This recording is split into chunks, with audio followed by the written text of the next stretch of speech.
Good afternoon, everybody. Welcome to another Sunday.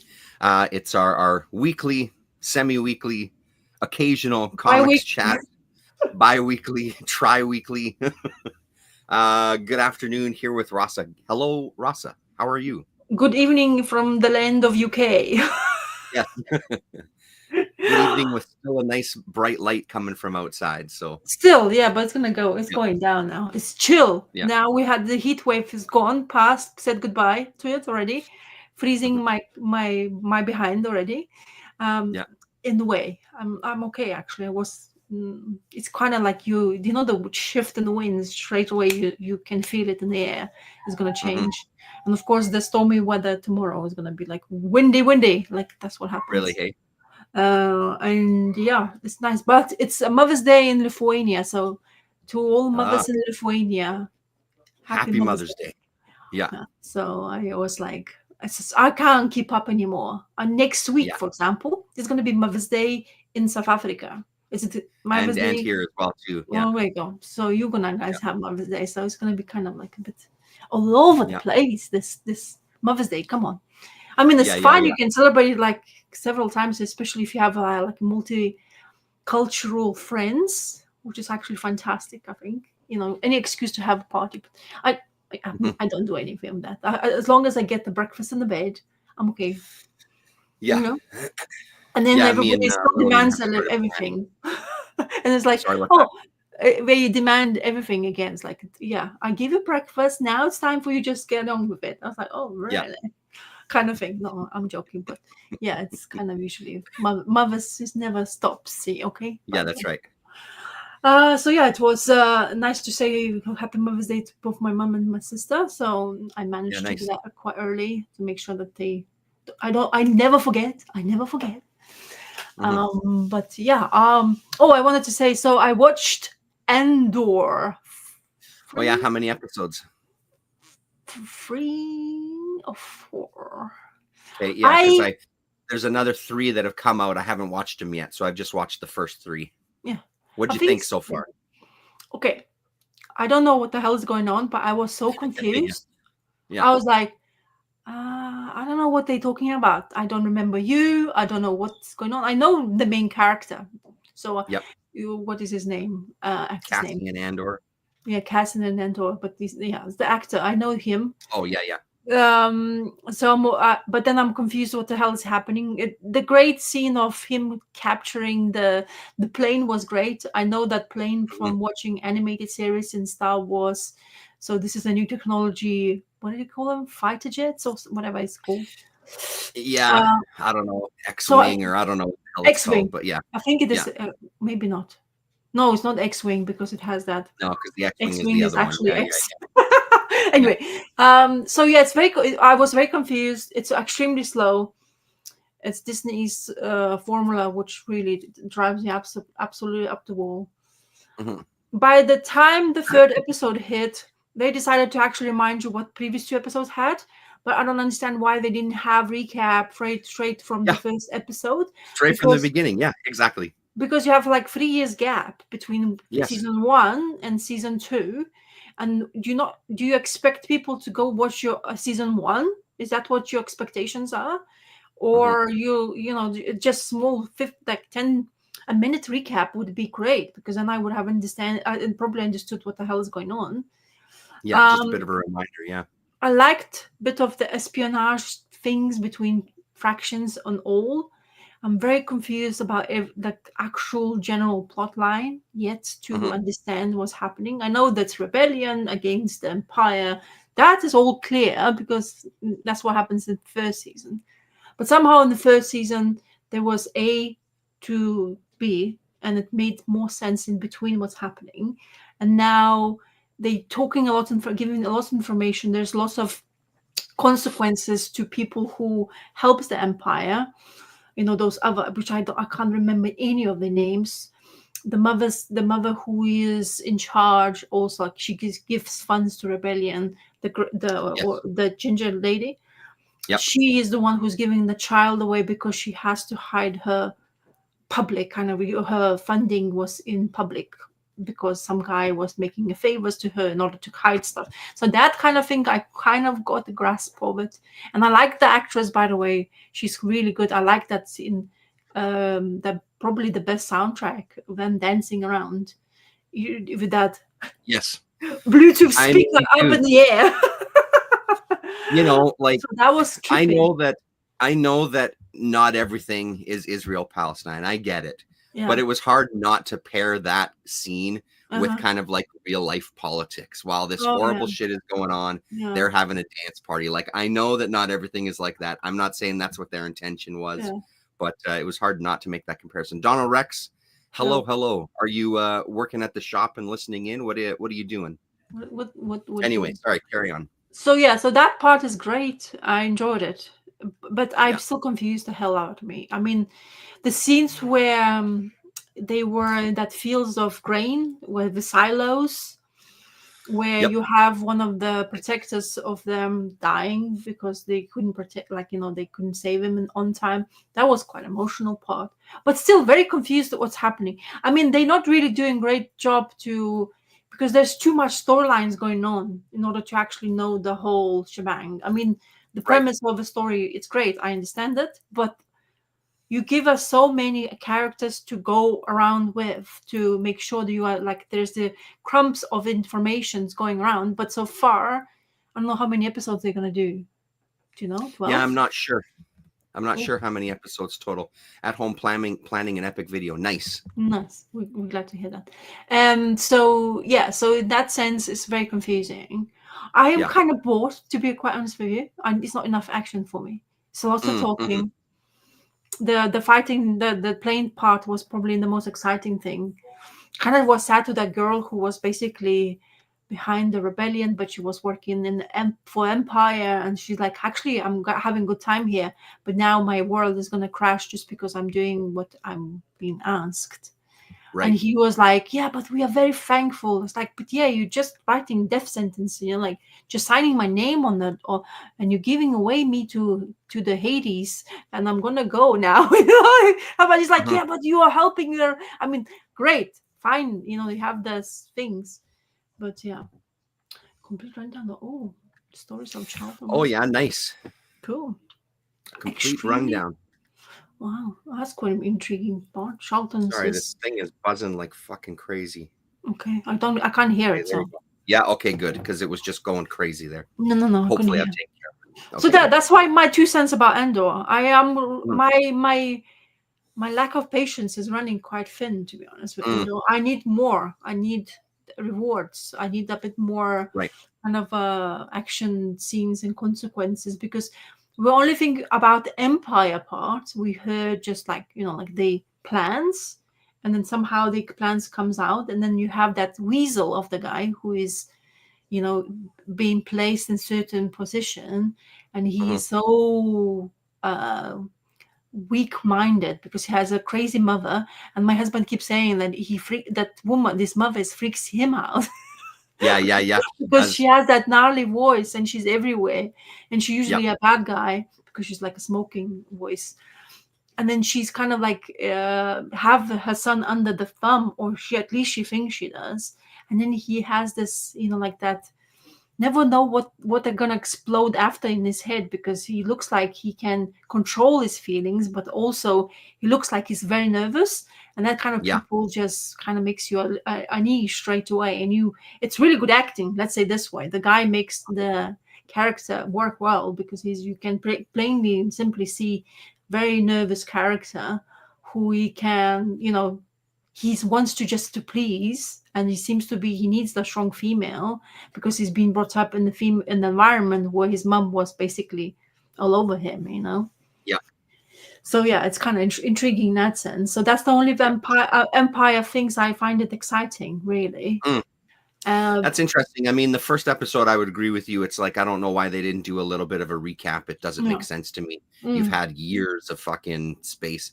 But by the end of the second episode, and definitely within the third episode, I was fully back into it, where I like I'm really digging the story again. So it seems like it's starting to pick up now.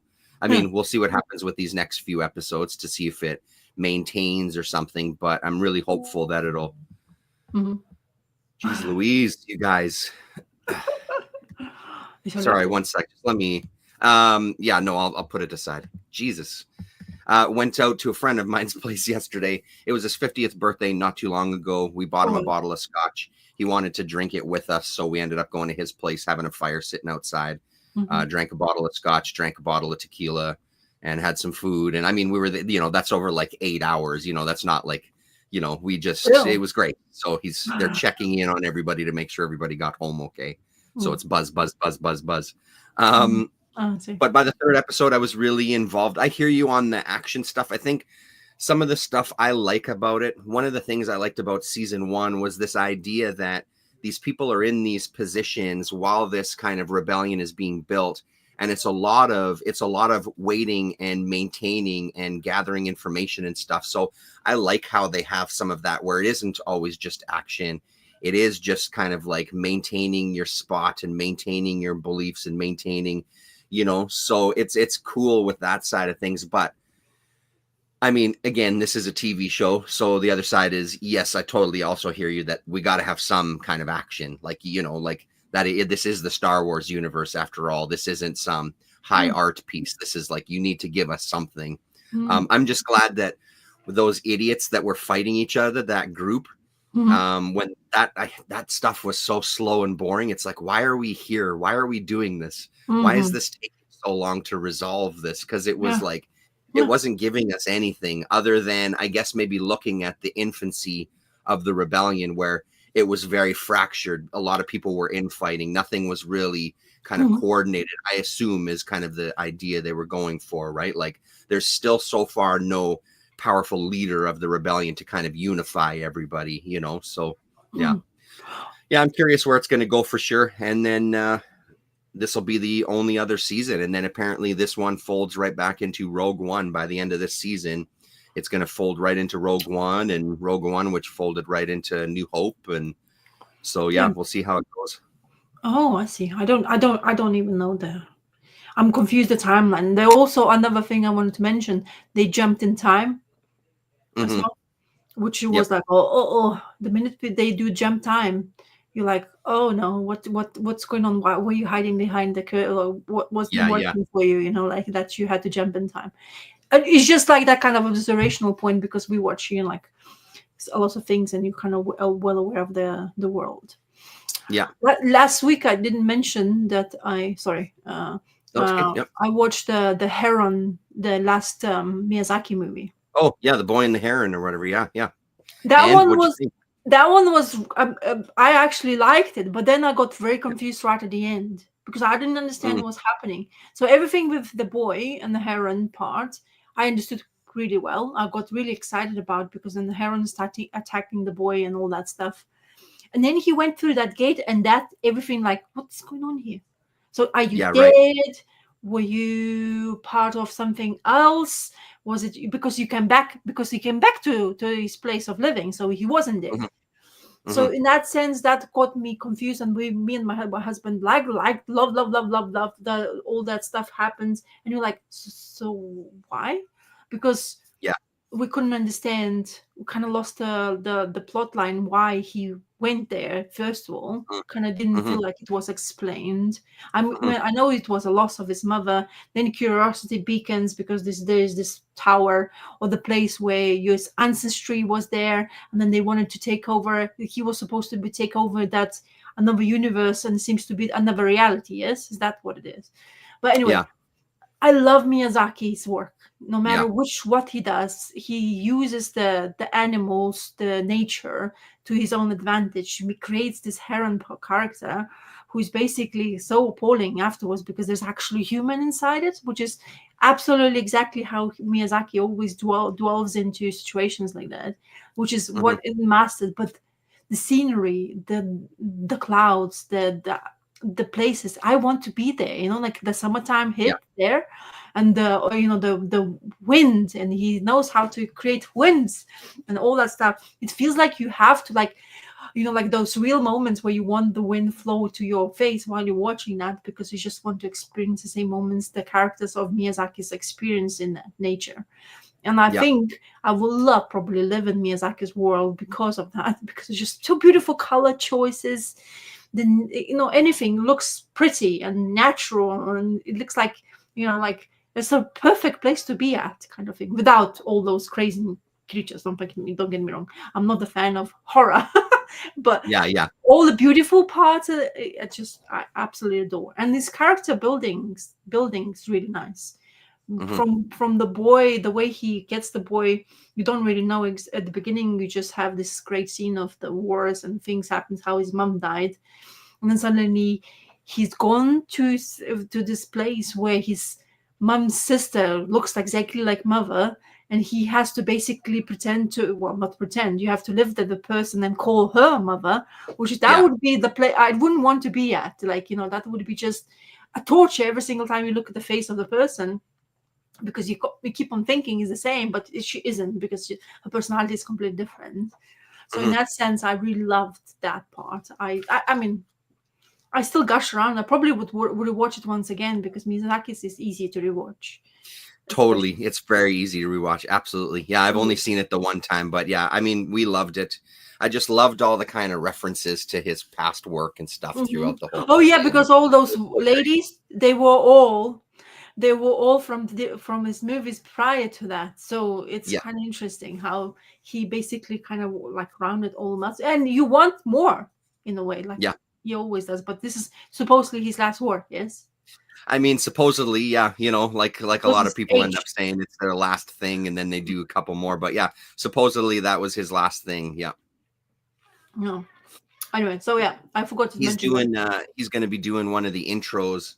I don't remember which one, but one of the next Corbin library books, Miyazaki's going to be doing an intro to one of them, but I don't remember which one. So I'll be really curious, because in my mind, I don't put them in the same world. So it's super interesting that I'm curious what he has to say about the Mhm. Corbin stuff. So yeah. Mm.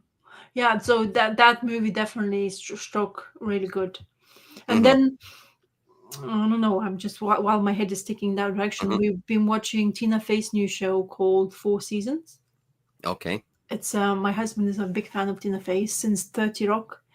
I think Yep. it's one of his favorite TV shows, because it's just, I mean, like, doesn't take themselves seriously. Has really Yeah. good cast. She always picks up the right cast members. So, and then she created this new TV show. I think it's Netflix, if I'm aware of it. Anyway, so, and she once again has great cast members, all male, like like a couple of females, but it's Hmm. like friends of like couples.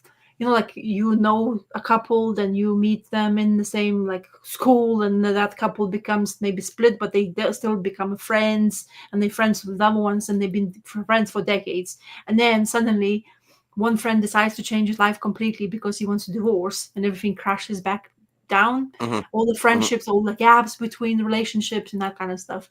And Tina Fey's writing is really good, because she has all the characters to a more like really realistic, really, what you expect after decades of marriage. Gaps will come, like there's Right. certain things when you grow old, and something happens appears which would never happen before when you were young, and those kind of intertwine between all these conversations, and it comes to like like, I don't know, I find it fascinating when she does shows like those kind of things. So we're watching, it doesn't, also comedic, don't forget, so it's Yep. funny, so it also comes into those like ridiculous situations. So we've been starting watching that. Not bad. I don't know if you are a fan of Tina Fey generally, but I'm not a fan. I don't know tons of her stuff. I mean, I know mhm, her from Saturday Night Live and some mhm. 30 Rock and things Yeah, like that, and yeah, David Letterman interviews and things. But yeah. yeah, I mean, I like her. So I think she's pretty funny. Yeah. Yeah. So yeah, so she has that it's called Hmm. Four Seasons. So Hmm. we're like a couple of episodes in, but that's really usually quite easy to watch, because it does life kind of like life storytellings, but it doesn't take itself seriously. So it doesn't have that kind of weight. Like you want to Hmm. just relax when you watch some things. So Oh it's yeah, nice yeah, to yeah, just yeah, relax, because everything is so miserable most of the time when you watch. yeah. Like Last of Us, for example, which I kept telling you to watch.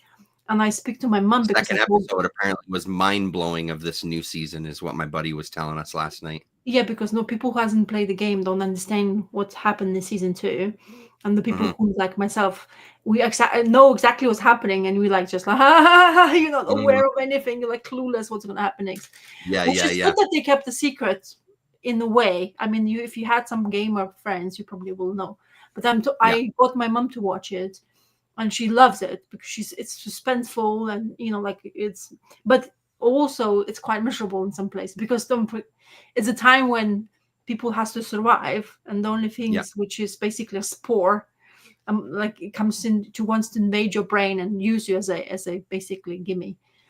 Hmm. So it's really fantastic. But it's another thing, like an example, Tina Fey 4 seasons is a completely relaxing show, whereas Last of Us keeps you at the edge of the seat, and Yeah, you're like, right. what would you do when will happen? You're like, can I be as strong as those people can? Like, shoot, there's this huge ginormous beast coming towards you, and you're shooting and nothing happens. They're still coming towards you, and you keep shooting, and you're like, what do I do? That's it. It's dead. It's gonna like chew you away, kind of thing. And you Yeah, don't yeah, even yeah, think of that. So it's kind of on the edge.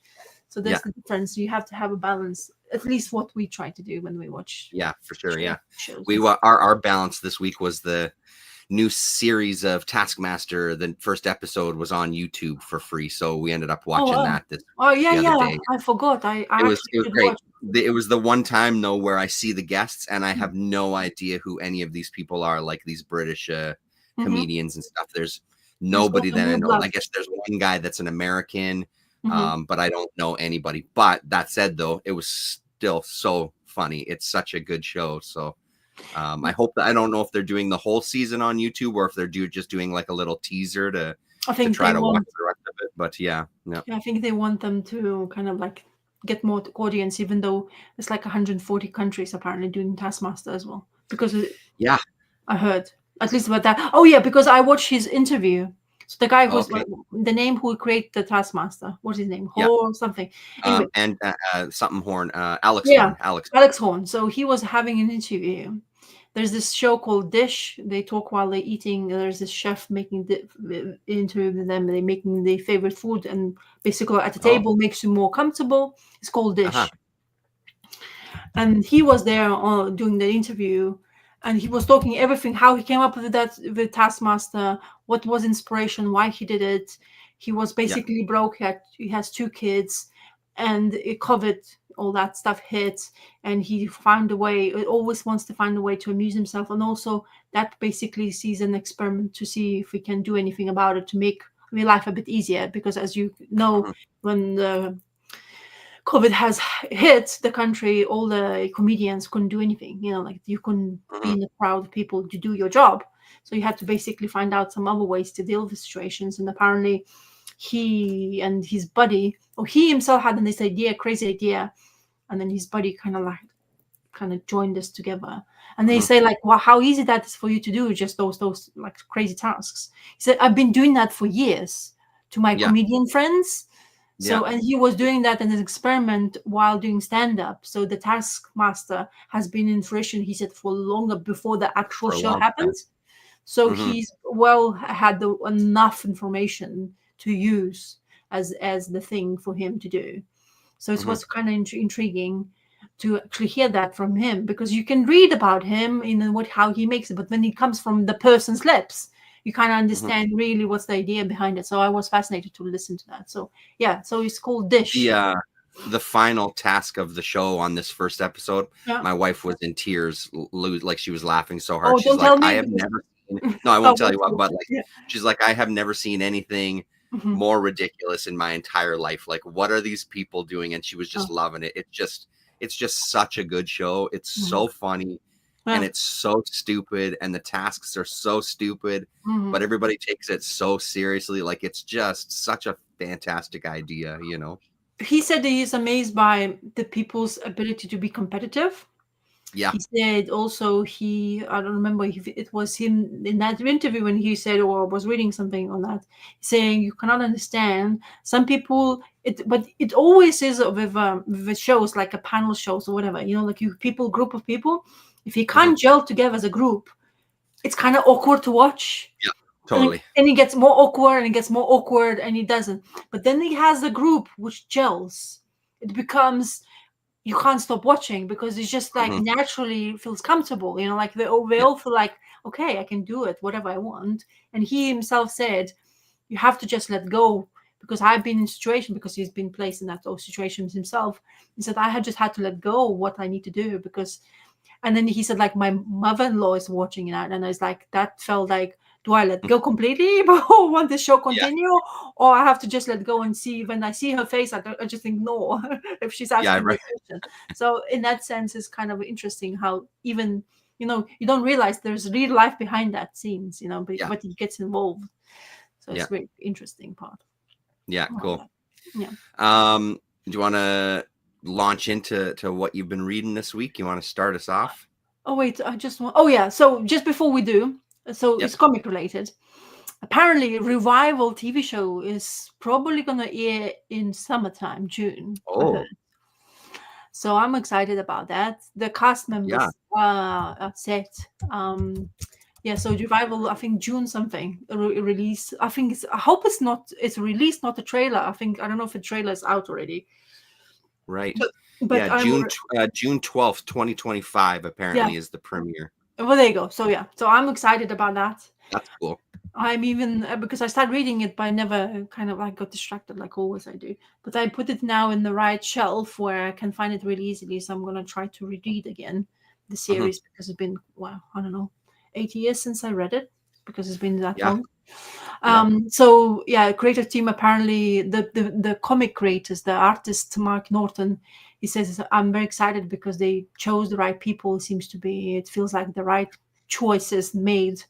So he's Yeah. very excited about this to come through. I am excited. If it's anything what comic book has given, it should be quite entertaining watch. Yeah. But I I will mean, be also, very judgmental, and I tried not to think about it. And I'm that kind of person who kind of likes it to be kind of what the material is like, even though, yeah.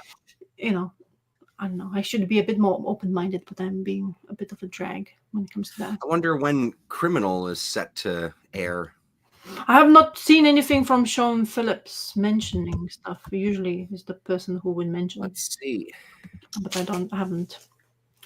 I'm Yeah, no, sipping. no date. I don't see a date. It just says it Hmm. is to be released on Amazon Prime No, Video, they but no usually, date or anything. yeah, they're taking quite a sweet ass time with primes. I Yeah. think at least.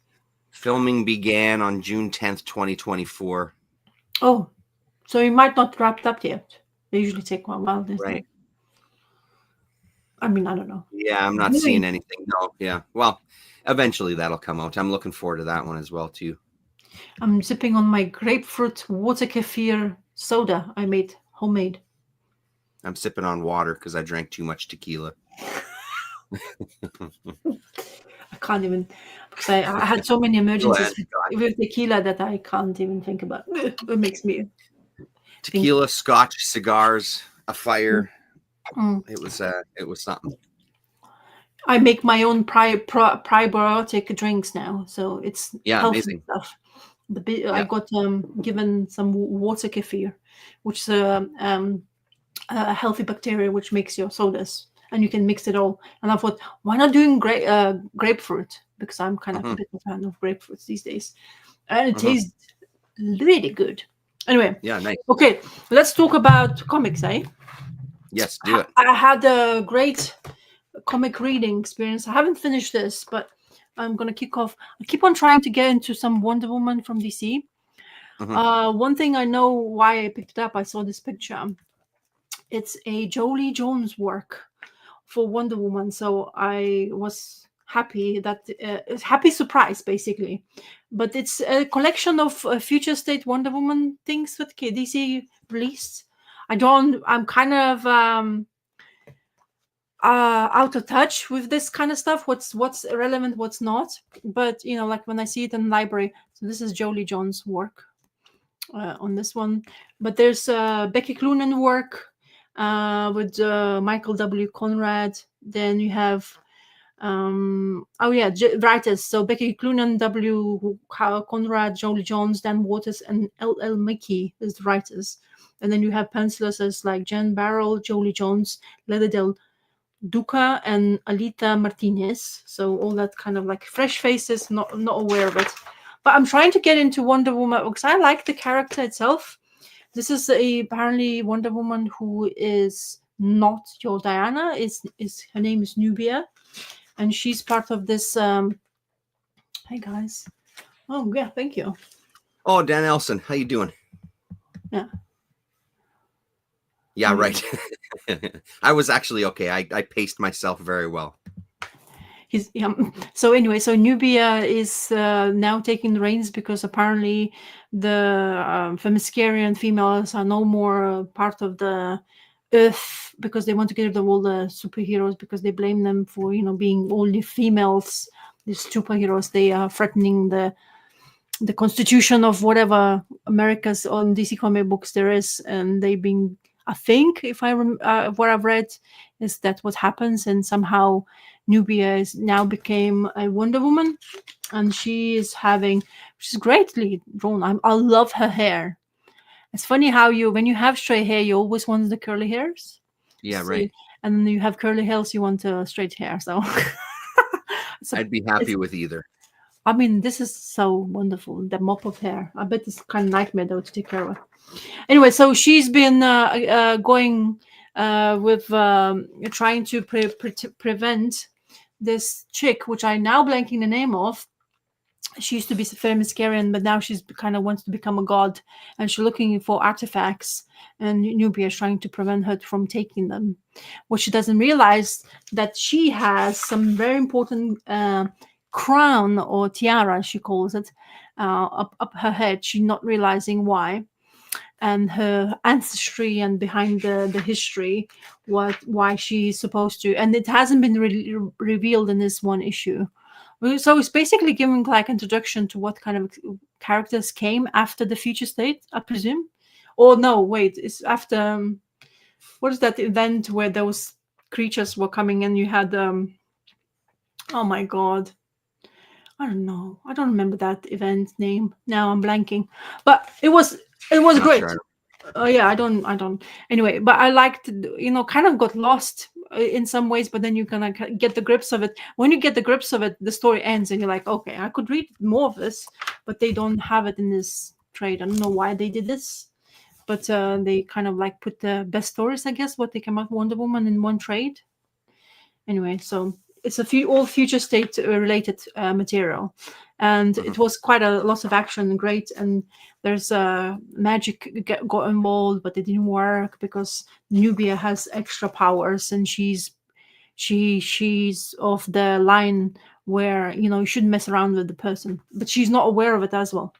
So it's kind of, there's a history behind they kind of not tell you, but of course the star of this trade was Jolie Jones' work. She's written it and drawn herself, which is amazing.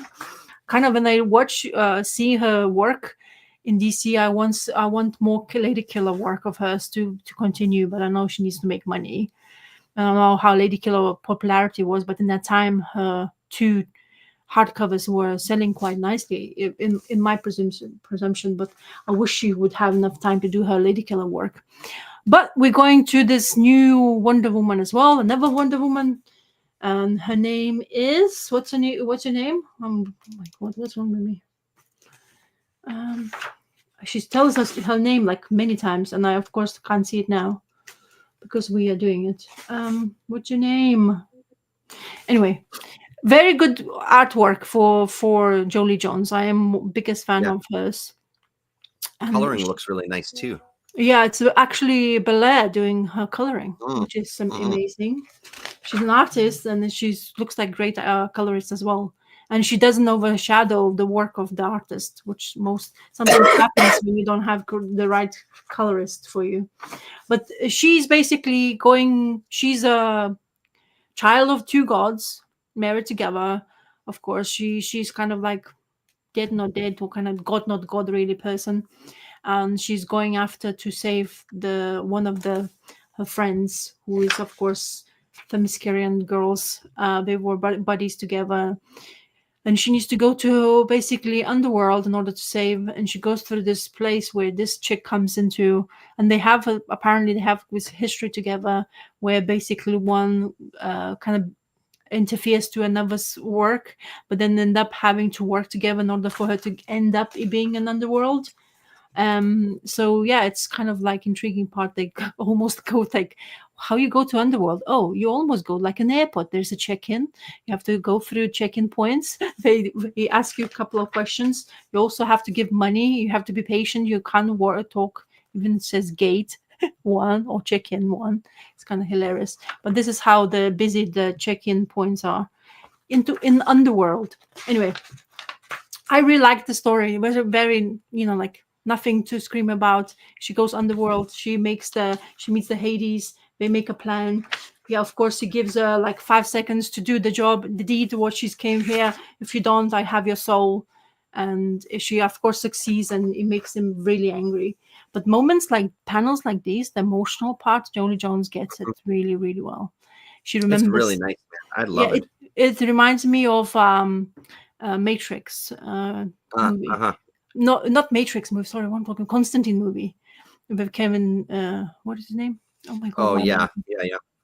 Yeah. So the Constantine movie, whatever the hell the guy's name is. Yeah, very popular. Yeah, exactly. Anyway, so she kills it. Keanu Honestly, Reeves. in this, I would love to read more of that kind of like her work.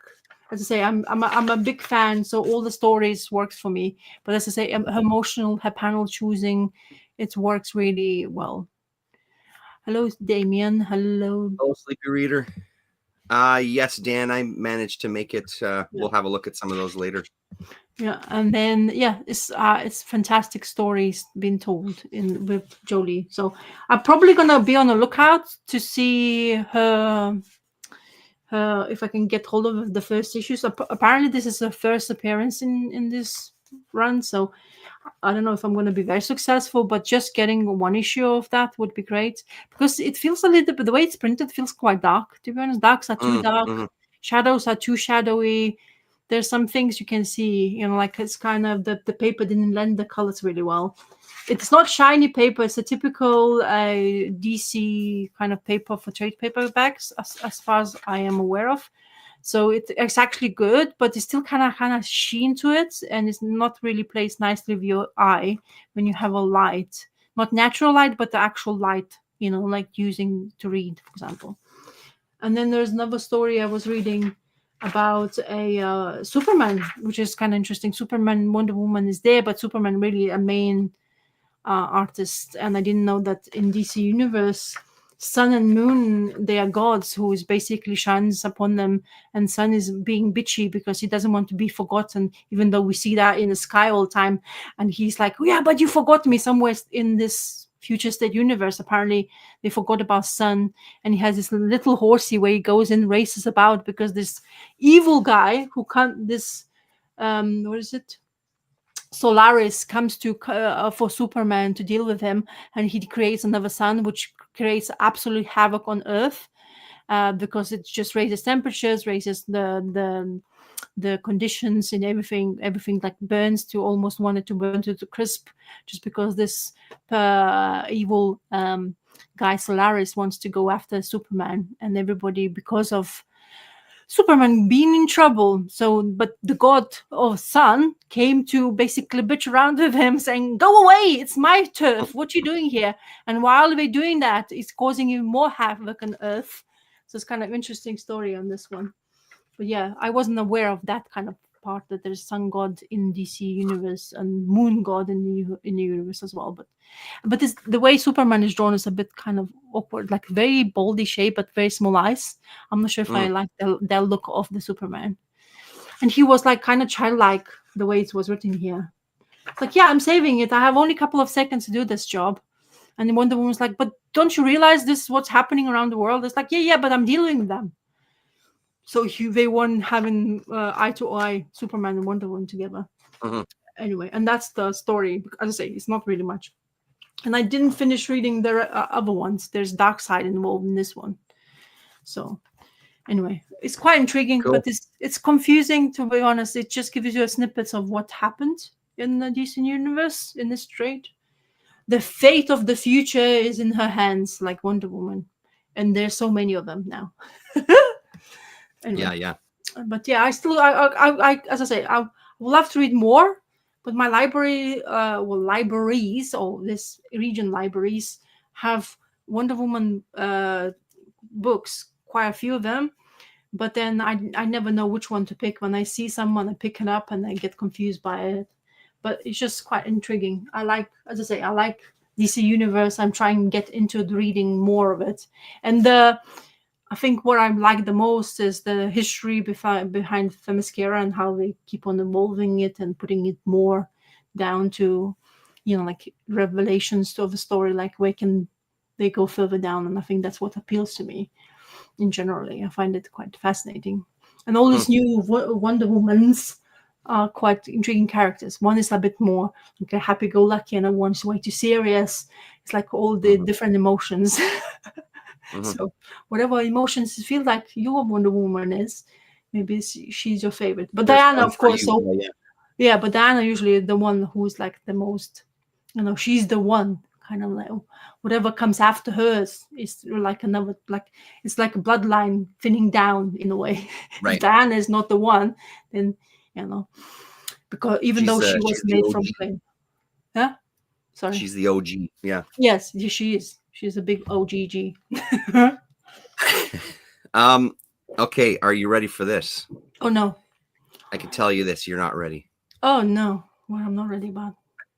Oh yeah, come on! Don't start showing your turtle book, which I can't get hold of. I mean, look how incredible that cover is. So this is the bootleg Turtles book, Amnesiacs, focusing on Casey Jones and April O'Neil, actually, but the main focus on this one is Casey Jones. Man, oh man, like right off the bat, they have the style down fucking incredibly. It's amazing to see stuff like this, and it just feels like a Turtles book. Where it doesn't feel like a Turtles book, unfortunately, is in the writing. The writing wasn't all that good. There wasn't enough action in this book, but every single page was just a stunner as far as the way the turtles are drawn. Everything about it is really on point. At the end, they say that there's going to be another one. We'll see how that goes. Honestly, I don't know if I could afford to get another one. This one cost me a couple of bucks to get it shipped to me, which is always a bit of like a gray area when it comes to bootlegs, right? Like the idea with most bootlegs is, you shouldn't really be making money on it, so to speak, right? So, but I mean, just to ship one book, I think I paid like $25 shipping just for the one comic. I mean, it came impeccably packaged. It was gorgeous. It was one of those things I just couldn't resist. I could not resist grabbing this because it just looked too cool. So shout out to Jerk Comics, who's a guy here on YouTube.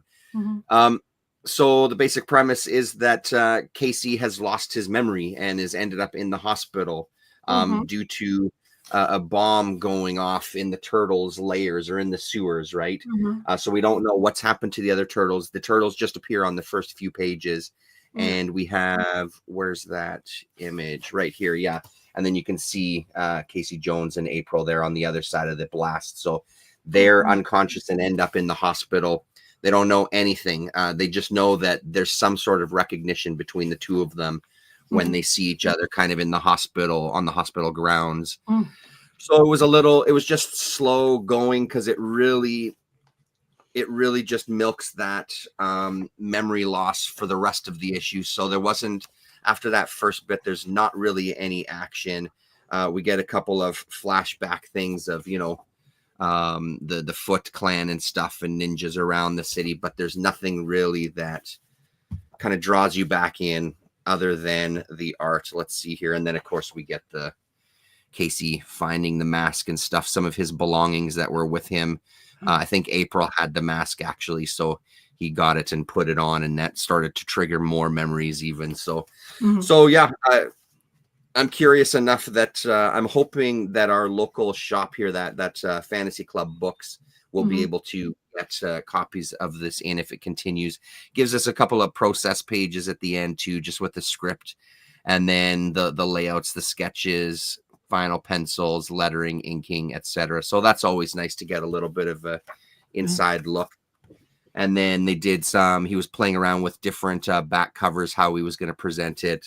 Like this one here with what is basically what we end up with, but I kind of like the looks of this one here as well too. So, but yeah, so nice package, beautiful, like heavy comic, cardstockish for the cover.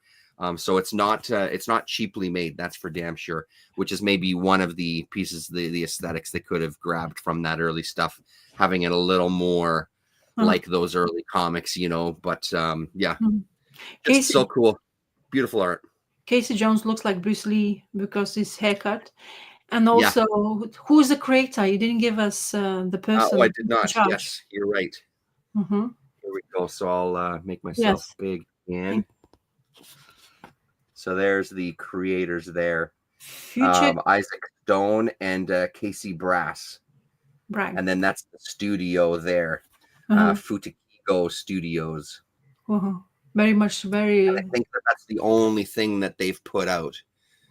Summer 2023. Oh, geez. So this is even a couple of years old. I thought this was very, very recent. So 2023 is when this came out. So maybe there hasn't been a second issue after all, if it's been that long of time. Yeah, it's very nicely done. I mean, they really went kind of like the look on the panels and the turtles, everything, and even the coloring. I mean, the use of even the cover, you have red, white, and black, which is basically what some people can't even get it right. Do you know what I mean? When they do those special editions, like what Marvel does or whatever. I think even Turtles had that green, whatever, the turtle of the colors. Yeah, black, white, and green or whatever. Yeah. So that's really good. So it's impressive. And well, probably they worked their ass off for a long period of time before they actually put that together. It feels like it, that's for sure. This isn't something that they just threw together based on how good it looks. This is something they really spent some time on to tweak and make sure that it looked legit.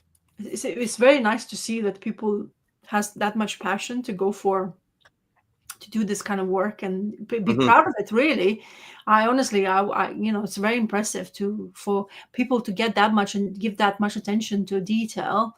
And like they probably grew up with Turtles or something, or biggest fans of Turtles. And then, I mean, I would be proud of that kind of work, especially if you have it in printed format and it looks stunning, even though maybe their story and not up to like what we experience it, but still. You're able to do from A to B, and it looks really gorgeous the product. So I mean, that's the thing. They made something. They made more comics than I've made. That's for damn sure. So yeah, there's props there for sure. I would have owned that one if I could get hold of it cheap. But I'm a cheapskate when it comes to that kind of stuff. But, and especially shipping all the way over to you, that's going to be even more expensive. Like it's like $30 shipping just for one item. Okay, you can put me on the presentation. Share this other one, So I've been wanting to read the story of Annihilation for a long ass time. I am very interested in Skrulls because of some things, but in this, so far, so there's new Omnibuy gonna come out, new reprinting Omnibuy. This has been, every time it's been produced as an omnibus, it's been sold out and becomes like a whale. But it seems to be Marvel now deciding that they need to be printing more stuff to make more money because people are buying them like hot potatoes. So I managed to get a digital format, Annihilation. The complete collection apparently was in trade paperback format as well. Anyway, so it involves quite a slew of characters. Nova is prominent there. Drax is. But the way they introduce it starts with Drax, at least the way this was. So you have 3 of the main characters you'll have here. Silver Surfer is there as well, which is incredible. But the Drax, this is a creative team. So the first story you start going with is Drax the Destroyer. Keith Giffen is the writer. And Mitch Breitweiser is the artist. And I would say it's lacking this was released, I'm not sure, in 2000 and maybe 9, I don't know. This is produced in 2018 as this complete collection, but I'm not sure when it usually came. I think 2005-07 maybe it came out originally. Hmm. But honestly, the art I wasn't, especially for this drag story, I wasn't a big fan of. The all the space stuff was great, but I didn't enjoy that much of the art itself. So Drax the Destroyer is basically his new iteration to. It's not like the old Drag Destroyer we knew from the Guardians of the Galaxy. It seems to be this is like a new, fresh idea they had, and he was imprisoned with some slew of villains, and they managed to escape. And the way Drax has evolved himself, the more damage he was getting, the more involved, like evolution, it happened to him himself. So that was interesting. So that's the crash. They landed on Earth, and you can see the like faces of the kids. Like Yeah, the they're a little wonky. coloring was horribly done. So maybe the art is okay, but the coloring, it looks like really quite splodgy and very Yeah. much like, like the you can clearly see the level of the angles of the faces changes straight away. So it's just kind of like really kind of, I don't know. I just for like what we have now these days is lacking really. So the story itself Hmm. is kind of, I'm getting involved. So we get introduced to Drax, how he got his powers. There's Skrull involved, of course. The Skrulls are really bad guys. There's other ones, the soldiers of him. So this Skrull here, he's in charge. He's one of the retired soldiers, but he came to Earth to deal with, like, because they crashed. So they escaped prison, but the plane crashed. We landed in Alaska, of all places, and decided to, like, we're going to take over the town. And of course, the scroll is, and he says, like, we're going to take a town. We use the people as slaves to do our bidding. We're going to fix our plane, and we're going to, off we go, and to merry ways. But of course, Drax gets evolved, like I say, and it becomes to what we kind of see in the movies. The Drax is all about. So that's all the fighting happens because of the Drags as well involved in here. So yeah, and this girl who we see, apparently she has history with Drax. I don't know why. I'm kind of confused on that element of the story. But she is like 11-year-old with a big mouth. She has really bad family history. Her mom is drinking a lot. Like that kind of experiences. The child has to grow up quicker than he's supposed to. And then she has a this potty mouth, and and she goes to the scroller. This is a cover of the second issue. She goes to the scroll and basically demands, because Drax got killed apparently, and then she's like potty mouth, like, I want Drax, can you give it to me? And he's like, what are you, like a pup? Who are you? Like the scroll guy. It's like, I can just murderize you in here right in front of me, but I couldn't be bothered to even lift my hands. But you are here telling me that you want to your Drax belongs to you. And they having this conversation, and so afterwards Drax gets I think I'll show you the death of the Drags, or at least what they think they happened to it. Wow, it's quite a few pages in. Oh, come on. Oh, there's this conversation. So they come into a village, and this lady is like, what do you think? What do you mean insurance? And what he does to her, he snaps the neck out. Because she didn't like what she was telling. Because that's Skrull, like they don't give Yeah. it rat's ass. If you don't work for me, you die. This is the solution. Sorry, I just need to look for the Drags death. Thanos is involved as well because, oh yeah, there you go. This is how Drax gets murdered by Skrull, so they can extend like almost like Terminator type of the abilities. Mm-hmm. So he's like dead, yeah, like there you go, dead. And she's like the girl. Oh, look at her happy face. She finds an opportunity now. So that's how she confronts the Skrull to get him. But then what they don't realize, Drax, it starts to kind of boil there. So this body starts to kind of protrude this smoke, and everybody's just waiting. She's like, wait, her friend comes to her, the boy, and she like involves her, like, what you doing here? I'm just sitting looking, what are you expecting to be? I don't know. She's just like, I'm curious. It's like the best thing I've seen, because they keep on talking about the only happy thing they did in this is they watch television about aliens and the conspiracy theories, because they're so bored in Alaska, they don't know what to do themselves. So the only entertainment they have is to watch those kind of conspiracy theory National Geographic stories about aliens. And the only thing now, we have aliens actually in there. So why wouldn't I go watch TV if I have it there, but happening in the real world? So it's kind of interesting. So this is the drag story, but then there's a story I actually can do. Nova gets involved in the storyline, and there's another artist I think is involved in this one. But Nova Yeah, that Corps looks is a bit better what I already. am not yet aware of at all. Yeah. So it would be new. I know Richard Rider. This is the guy who is Nova in this Annihilation universe. But because of his annihilation happens, it's completely destroying the Nova cores. And you can see Drax now looks like what we know in the from the movies with all this Yeah. tattoos and all that, and he's badass. I can't wear the t-shirt because it's too hot for him. I guess the only decent thing is like I could walk naked. That's his excuse. I mean, I could walk naked, but I'm just doing it for you, for the girl, apparently, because the Right. girls basically ends up going with him. They get abandoned, like abduct, like they escape to space, and somehow she's back like a wet blanket, and he's like, I can't get rid of you, why are you here with me? And she's like, I'm not leaving you, because like she's keep on saying whatever is happening in the world where I am from is so boring. Now I'm seeing what with my own eyes what's happening. But they also get involved into situations where annihilation happening, so destructions of worlds, and Nova Corps is about to be destructed, and they are in the midst of it. So it's quite intriguing part of the story. But yeah, I have not finished reading. It's quite a long read, Mhm. but it reminds me of like this pages. Like, okay, Star Wars, I've seen this before. Somebody floating in the middle, then there's a council around them, and there's this lady talking, explaining Nova Corps, what's happening, and while she's speaking, the actual world of Novas is about to be destructed by these aliens. And I think we've seen that in actually Avengers movies. This is the same creatures who comes in through the hole through into New York City, and they come Right. in hordes Yeah. of. Yeah. So I think they're gonna tell the story in the movies of Annihilation as well. I think at least I heard of it. So that's why I was like, okay, I'm gonna try reading some of it.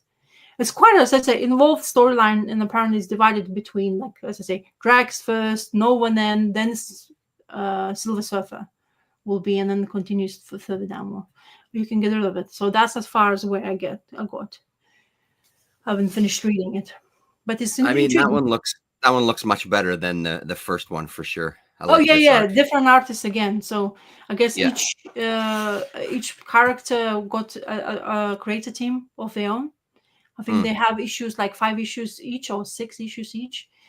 I don't know how it worked. I mean, that time I was reading comic books, but I don't know if somehow I'm not sure if I was. That's the thing. I don't remember when this is actually originally came out. So Yeah, I don't remember either. I haven't done research. I never do. You know what I mean? Yeah, I just yeah. go into. I know the storyline. Read it. Blah blah blah. I just because it's kind of spacey or space opera has always been my thing for Marvel as well. I like that. You know, it's the one things I really kind of always were intrigued when the Guardians of the Galaxy movie came out. I found that was one of my favorite things as well, because they were like aliens slash humans, Terrans, like they call them. So Richard Rider, the Nova, he was like supposedly not very new Nova Corps soldier. But when then this annihilation happens, he's basically the only one about to survive, only. And all the Nova Corps is basically being destroyed. And the person Thanos is who's in charge of that annihilation. And of course, there's Ronan the Destroyer in there, which is you saw in the movies as well. So it's quite an intriguing part of reading. And I heard this is one of their favorite people's favorite space kind of opera storyline. Oh, okay. Hello, Lefty. Happy May the 4th. May the 4th be with you. Yeah. So it's quite an intriguing thing. I as I say, I wanted to see what's the fuss about, but I only heard good things. And apparently there's another offshoot of this is Annihilation Conquest. Is another big chunk of books. I was starting to pick it up in single format, but it was since the omnibus started coming out, they were like I couldn't I wasn't finding them for cheap, because there's so many different, like I wasn't realizing there's fractions, like which was, and then there's some sort of rumors were coming out that this annihilation story is probably going to come in the movie format. So of course, when that rumor happens, what happens to comic books? Yeah. Goes off the charts. Man, I was watching some stream. Don't remember his name right now.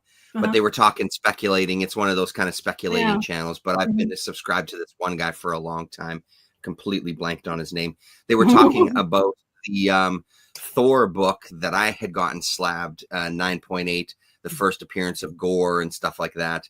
I was so happy to see that, like, that book 9.8 slabbed, I think sold for like $40, which was like, when you get in at the right time to deal with that nonsense and enter that world for 2 seconds just to make a couple of bucks. I'm like, man, I made the right decision back then, because it dropped dramatically. But like you're saying, some announcement of some movie, that is the time to strike. That's the time to sell that shit, or So but otherwise you gotta wait a few months before you can buy it again for cheap.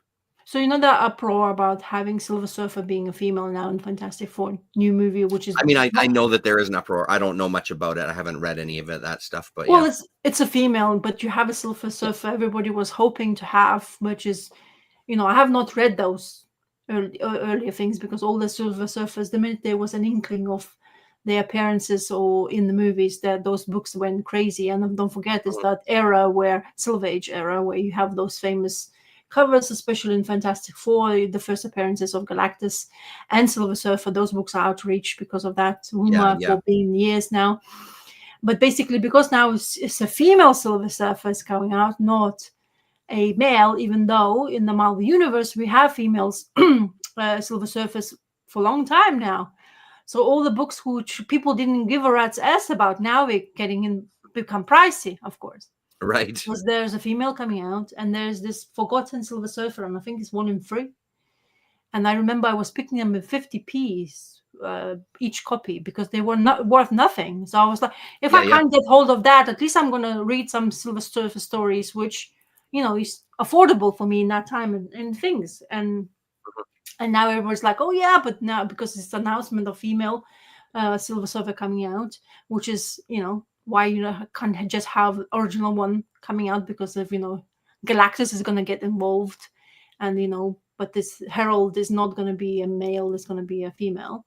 I mean, I don't really, it's a Silver Surfer at the end of the day for me, so I'm not having really bad, but I think people may be upset because the people who actually invest in those comic books, because I bet like that what comes into fruition, and like you already have invested money and probably invested quite a bit of it if you're a fan first, or second you want to make some money out of it. So maybe and I mean, that's what happens when you invest and you speculate, right? Like, that's the game that you're playing, you're choosing to play, because who the hell knows the way it's going to go. Well, it's like almost like a betting thing. It's the same thing. You bet on stock market or whatever, right? Yeah. Exactly. Or not. Yeah, well, betting like sports, like sports betting. You never know what's going to happen, but you have to, like, from stone chance, you're going to know the right answer and you're going to make millions. But the thing is, the first appearance of Silver Surfer and Galactus has always been pricey book, because it's that it sure has, famous Jack Kirby and Stan Lee run. I would love to have had one, but no, I don't have it. I never were into that kind of like money spending for one comic book. I mean, if I would like to luck out and find it, it would be kind of nice. But yeah, but I'm excited. I mean, I'm excited, but I mean, there's so much. I mean, I'm curious to see what's going to happen. I'm really curious about Galactus. I don't have any faith that they're not going to fuck it up, but I'm still super curious to see it. I mean, the idea of it is super exciting. I mean, the idea of having Eternity in a movie was super exciting as well, until I saw the movie and it was just like, what the fuck is this? Like. Missed opportunity there, man. Unless Eternity comes back because of this whole new direction, who knows? But yeah, because they're trying to kind of like put everything together to make people actually make sense. Are you gonna go watch the Thunderbolts movie? I'd like to. I saw the poster. We were at the mall yesterday, me and Lillian, and I saw the poster, and it was a reminder. I do want to see it because the trailer looked entertaining. But I mean, we haven't really gone to see much in the theaters, Marvel wise, for a long time. I feel like I think we've waited mostly to stream, but I don't know now. But yeah, I'd like to see it for sure. It looked pretty good. It's good. It has good reviews. Apparently, it's extremely long for the movie. It's like, I don't know, but it's long. Yeah. But the review so far is great. But that's the thing. I think they really don't. They have those offshoot characters join together and make something out of it, it usually really works together. Is that the Yeah. characters they use who has like really back history is that problem becomes a problem, because you have Yeah. such a vast history you could use from to tell a story. Whereas Thunderbolts are they are kind of new. I mean, they are from modern era Marvel, which they came out with, and you have all these characters who like the Red Russian, which is the guy who what's his name? I'm blanking name. Then you have Yeah, I don't know. Yeah. and they said to you to watch all this like 3 movies before this came out. Yeah, so I watched them all because I'm a Marvel Okay. fan, movie fan. So Captain America, then it's the Black Widow movie, because the Yelena, whatever her name, that That's she's right. very Yeah, she's funny. in it. Yeah. And then there's another one which I'm blanking off name of, where the some of the characters came out. So I watched them all. So I'm curious to see. I The Nick like that kind Fury of show like or something, or a what? the A Nick what? Fury show, was that where some of the characters come out of too? Because No, wasn't Oh, okay. no. I'm Most of them confused. are Captain America, Black Widow kind of Yeah, characters. right, right. So you have, as I say, like not Black Widow, but the other Widow. Then you have the Red Russian, so he's from Black Widow movie. Then you have a Mhm. character from two of them characters, or three of them characters. So you have Bucky Barnes. Then you have the Captain America slash that dude, like kind of crazy. What's Uh-huh. his name is? So had a shield when the Captain America disappeared, and then he became that supposed to United Nations kind of Yeah, thing, yeah, right, or whatever right. that's called. So that guy, and there's another one which I don't remember which other guy, but yeah. So it's a kind of offshoot of characters, and I think sometimes if they gel together really well. Oh, and there's there you go, Ant-Man's character. The Oh, chick yeah. who was blurry, like she was jumping through dimension as she couldn't stay in one dimension, so she was like having that power where she's like vibrates too much and she keeps on disappearing and about die. Yeah. So she's from Ant movie. There you go. So that's the one. So Mm-hmm. there's 5 of them, I think, in Yeah, there, crazy. as far as I kind of Chock full. chock full. Yeah, Um, your turn.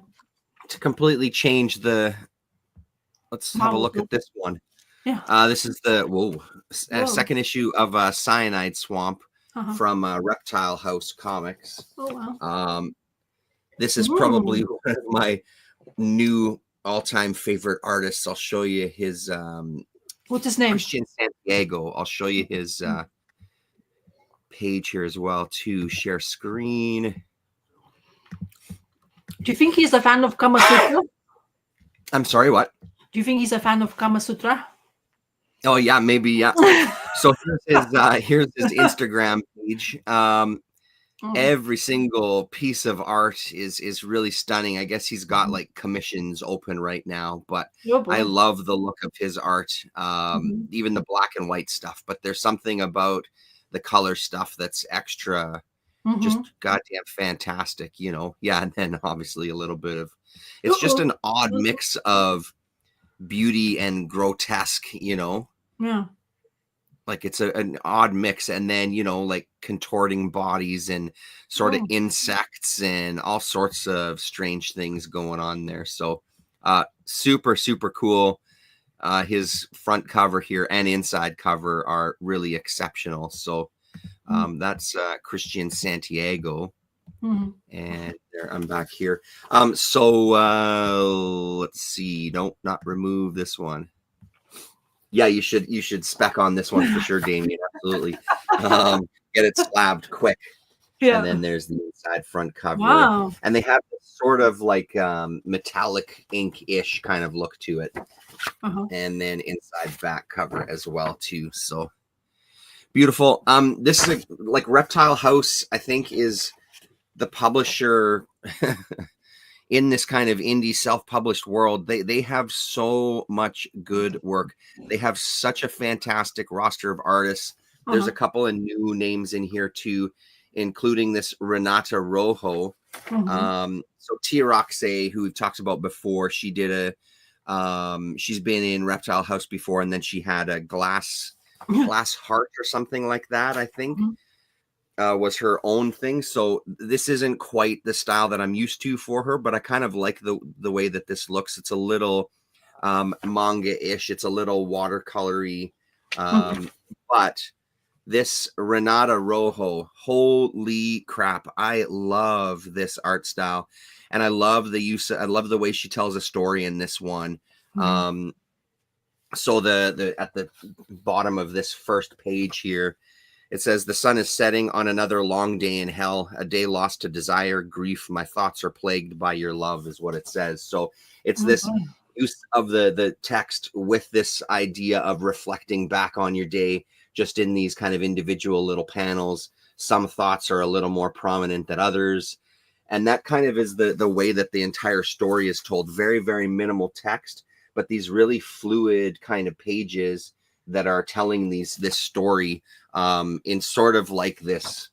I don't know. It really does feel like memory. You know, the way that the pages flow, it feels like it's grasping on memories.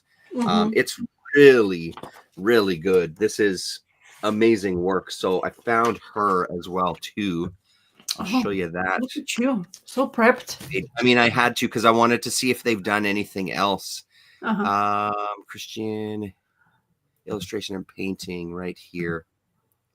So here's her page. So she's just done art. It doesn't appear like there's many, if any, other comics work. But look at this stuff, you know, the minimal use of color in here. It's a style that I really resonate with because it has that sort of naive kind of quality to it. But there's very clearly a lot of skill here as well. I'm a big fan. I want more comics work to see what else, see what else she can do. That kind of comic storytelling. But honestly, I'd settle for even an art book that collects some of this stuff. Maybe you should message her. Very cool. Sorry, what's that? Maybe you should message her and ask her for it. Yeah. It looks like a lot of emotional involvement in all this work she's doing. Lots of doubt and questioning your own abilities and stuff. And she's Alice in Wonderland is inspiration. There's lots of inspiration. Oh, she does logos as well. Oh, a lot of for a lot of places. Some T-shirts as well. That's cool. Band commissions. I haven't looked at this page yet. I just kind of had this page open and bookmarked. Futura. Anyway, so amazing stuff. And then there's a bunch of artists in here that have also appeared in previous stuff. This was a very unique one. There was something about this that really worked for me, but a very unusual style. That's just kind of this very simple kind of line in this character. It didn't really stick with me other than it stood out. So this is Noel Freebert is the artist's name on this one. Who else do we have? And then the name I think that is very synonymous with Reptile House is Nick Bunch. So Nick Bunch has a story in here as well too. So he had this in Reptile House. He had a story that was kind of continuing through a bunch of the issues about this kind of metal band, and that eventually got collected into its own thing. Bloodhorn, I think, is what that one was called. But this one has a really neat. I don't know if it's happened before. I'm digging the backgrounds on this. Like the characters are really dark, and the backgrounds are just kind of a little lighter. Gives a really neat look to everything. Makes the character stand up off the page too. But very, very dense pages. You really have to kind of focus at times. You can see there, like it's a lot of black on a page like this, right? So, so I love these for that reason, because you get exposed to some of these artists. I think this is a new artist as well too. Guinea, I think. Let's see. Pre-Janae, I think is how you pronounce that. And then Nicole Rodriguez is in here as well, who I am already a fan of. This is her stuff here. I've got some self-published stuff that she did. And again, she's appeared in some Reptile House before too. So really great stuff. Reptile House, honestly, you can't go wrong with checking them out. And if you can grab them, I think that they're putting out some of the top stuff for me, some of my favorite stuff if I think of self-publishers. How consistent they are with releasing the books. Super consistent. They have a lot of, let's see, I think I have the page open here. Let's just have a quick scroll. They're super consistent. That anthology, the Reptile House anthology, was coming out on a very consistent basis. Here we go, Cyanide Swamp. So here's their page, publications. So they're also doing this Nosebleed that I'm reading. They had a 2025 calendar. Desert Rats is another Nick Bunch comic as well. There you can see some more. Oh yeah, I remember the cover of Nosebleed you were sharing as well. Yeah, Nosebleed. There you go. That's the one there. And then there's Cyanide Swamp issue number 1. Here's Tia Roxe again. The glass chamber. I have this as well too. Beautiful stuff. So Reptile House, the anthology, is up to issue number 12, which I guess I didn't realize. Summer 2023. It's been a while. And then there's that Blank Frames from Nicole Rodriguez. There you go. A little bit of a. So they do single issue format as well. It's all single issue. That's right. Yeah. There's that Bloodhorn. So really fantastic. And I think it was thanks to Chaos and Comics, Chris, who had talked about these first issues. I'm pretty sure it was through his channel that I first learned of Reptile House and immediately started picking stuff up. But they got a good catalog so far, and just keep it coming, I guess. It's right. It looks like right up your alley. Yeah. Yeah, so good. In sense of emotion, I found this Italian creator's English version work. I guess I've never heard of him. So Alessandro Boronchiani is the creator. This has been produced as a like he's producing comic books before, but it's in English format. It's quite a small book in comparison to comic book. So comic book / the book. It's quite tiny.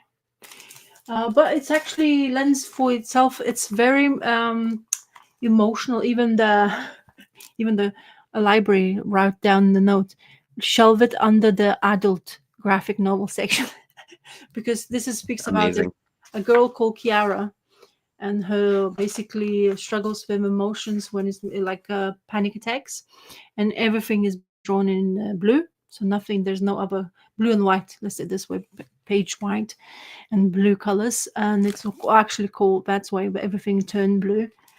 And it's basically we're kind of following the Chiara's struggles with her emotions and her losses and everything it's introducing her with the last moments of relief she found, even though she's kind of panicking in the deep waters. She's been looking to find herself how she can deal with the panic attacks. And afterwards, it's really showing how it's kind of started. And it started with a friend's death. The friends with death we get introduced to. He was kind of okay. Everything seems happy. The guy who was living the life to the fullest. And then we're having coffee.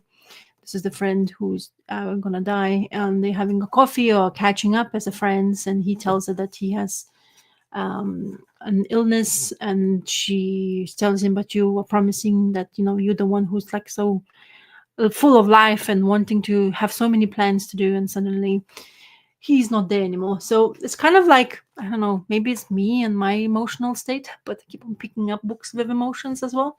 I like the way it looks. I always go to this 1-color, 2-color choice books now more than anything else. I find it very fascinating that you don't really need to tell a story with many full colors, especially maybe when you are talking about the emotional state of the characters or your subject matter is emotions, and that lends to itself.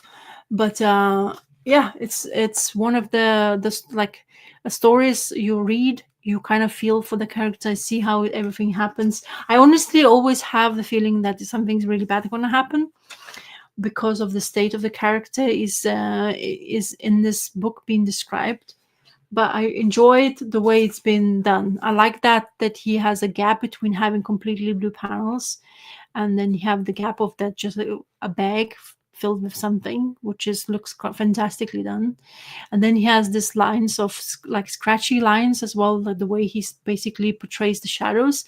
But he's kind of like does it, and it seems to be like he leaves some stuff behind. You kind of like it looks sometimes unfinished, but maybe that's what's intended for the creator itself. It's funny Yeah, a that little more minimal. Hey, yeah. yeah, and it's funny how he's the time he's talking that way. You have the like good old Motorola, the flip phone. She's charging while she's getting ready. So it's kind of interesting the time of the era for the character, because also the character's using like music, so she uses cassettes. And it's funny if I show like some younger generations don't even realize what cassettes are these days. But now, I mean, now it's getting back. I mean, all the technology is kind of reversing backwards, and you kind of like people get excited about owning cassettes, and now looking for cassettes in this like new kind of like fashion statements you have to make. Then of course the Chiara meets another person who's basically very different personality to the friend who she had, who is not here anymore.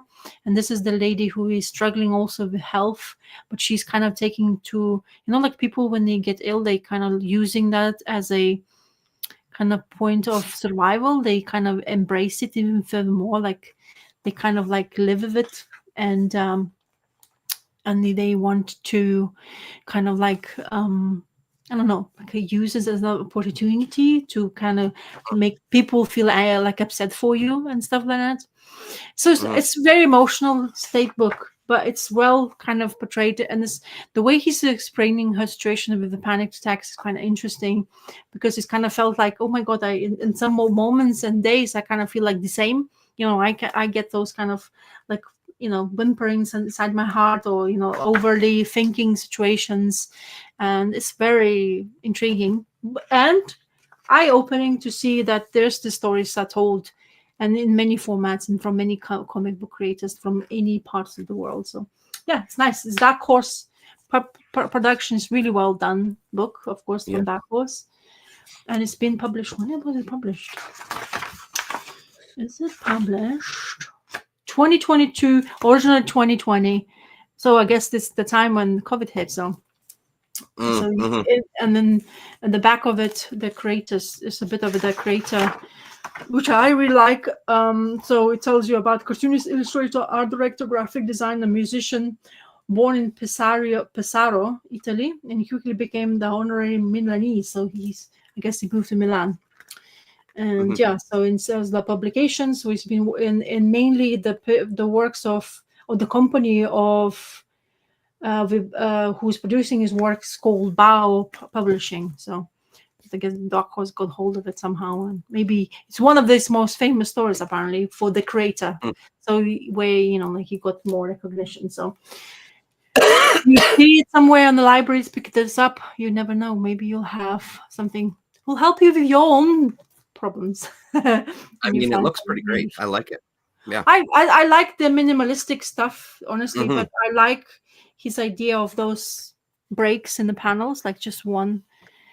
There's like one thing to tell you, and it's really good break. So he has the idea of how to like portray the storyline and gives you a break to kind of digest what you have reading and then continuously the story. So well, full half book. So it's quite surprisingly cool. intriguing. Yeah. I'll show you some free comic book day stuff I got. So yesterday was the big day. So first Saturday in May, and me and Lillian went to a couple of comic shops, Galaxy Comics and 204 Comics. At Galaxy Comics, because it's kind of, I'd say, the biggest comic book shop in town, they had some limits. So as a 12 and under, you could pick 4 comics, and anybody older, you could only pick 2. Which was fine. When we went to 204 Comics, well, actually, Galaxy Comics was also giving out bundles of previous year's free comics. So they have a pretty big stockpile, I'm guessing. The woman who kind of gave us the bundle said, I think there might be stuff in here from like 2014. So she gave Lillian a nice big stack of 12, 13, 14 books, something like that. Lillian took the ones that interested her and gave me some. The ones that she gave me don't necessarily interest me, but, I took them anyway. We'll see what they're like. So then we went to 204 Comics, and they don't have any limit. They, especially for kids, they're like, you take whatever you want. You can take one of each of everything that's out there. They do a good job of separating it too. So like the all ages stuff, the kind of teen stuff. And then there was a few that were maybe more mature. So they do a really nice job of separating things. So yeah, Lillian had a great time. She was pretty excited about getting some stuff. She sat in the car and read one right away as soon as we started driving. There was a previous year, a Catwoman story that looked pretty good. I haven't read it yet. She's got a bunch upstairs, so this is just the stuff that I grabbed. So the first few are from this year's Free Comic Book Day, and no other reason than it just looked intriguing for a lot of this stuff. You know, it's always, I think this is the most I've ever grabbed on Free Comic Book Day, to be honest. Oh, really? Yeah, it just seemed like, I don't know, I was just more open to picking some stuff up. So I know that Damien has been talking about this stuff. I know that these books are a thing now, this kind of relaunching of EC, these anthologies. So this seemed like a great time to kind of try one of them out. I haven't even flipped through these yet. It looks pretty good. So this first story, does it say? I'm assuming this is so I guess this is the creators here for each of them. So this first story is from Epitaphs from the Abyss, then Cruel Universe and Cruel Kingdom. So 3 stories in this one. And it looks pretty great. All the art is very kind of colorful in this, which I guess is a bit of a surprise. I thought maybe it would be a little darker. It seems very vibrant. But yeah, I think there's been some mixed feelings about some of this stuff. But yeah, no better way to try it out. Free Comic Book Day. So there you go. Yes. That's that one. There was a Godzilla book, so of course I had to get it. Godzilla, the New Heroes. I realized this time going to the comic shop, especially going to Galaxy, holy shit, is there a lot of Godzilla books out there now. It never really sunk in how many titles there are. There's a new, that Godzilla versus Los Angeles is out now too. I didn't end up picking it up because just only had a few bucks in my pocket kind of thing. But, you know, I'm a fan of Godzilla. The comics are always really iffy. There's some that the art style doesn't appeal to me at all, but this one looks pretty good overall. So, and again, 3 different stories. There you go. There's a good monster page there. So, cool. A manga, Isaac, I think is what it is. Also features Tower Dungeon. American Manga Awards nominee is what it says. The digital hit samurai epic comes to print in 2-in-1 omnibus. Vinland Saga meets Shogun in this American Manga Awards nominated masterwork. Ooh la la. Masterwork. So it's manga. Nothing really, you know, it looks great. Looks very, very cool. So I'm curious what this is about. I've never heard of this book. I've never heard of the creator. I've sure as hell never heard of the American Manga Awards. So so that's the first story, and then the second one is in color. So it looks pretty decent. How dreamy you look. You go dreamy. Yeah. Yeah, very much. Oh, a couple of pages in color, and then it goes to black and white. So kind of that classic. This one was intriguing. Will Eisner comics biography, a preview of his complete biography. So I don't know, man. Seemed pretty good. Not super sold on the artwork inside, especially on a book talking about Will Eisner.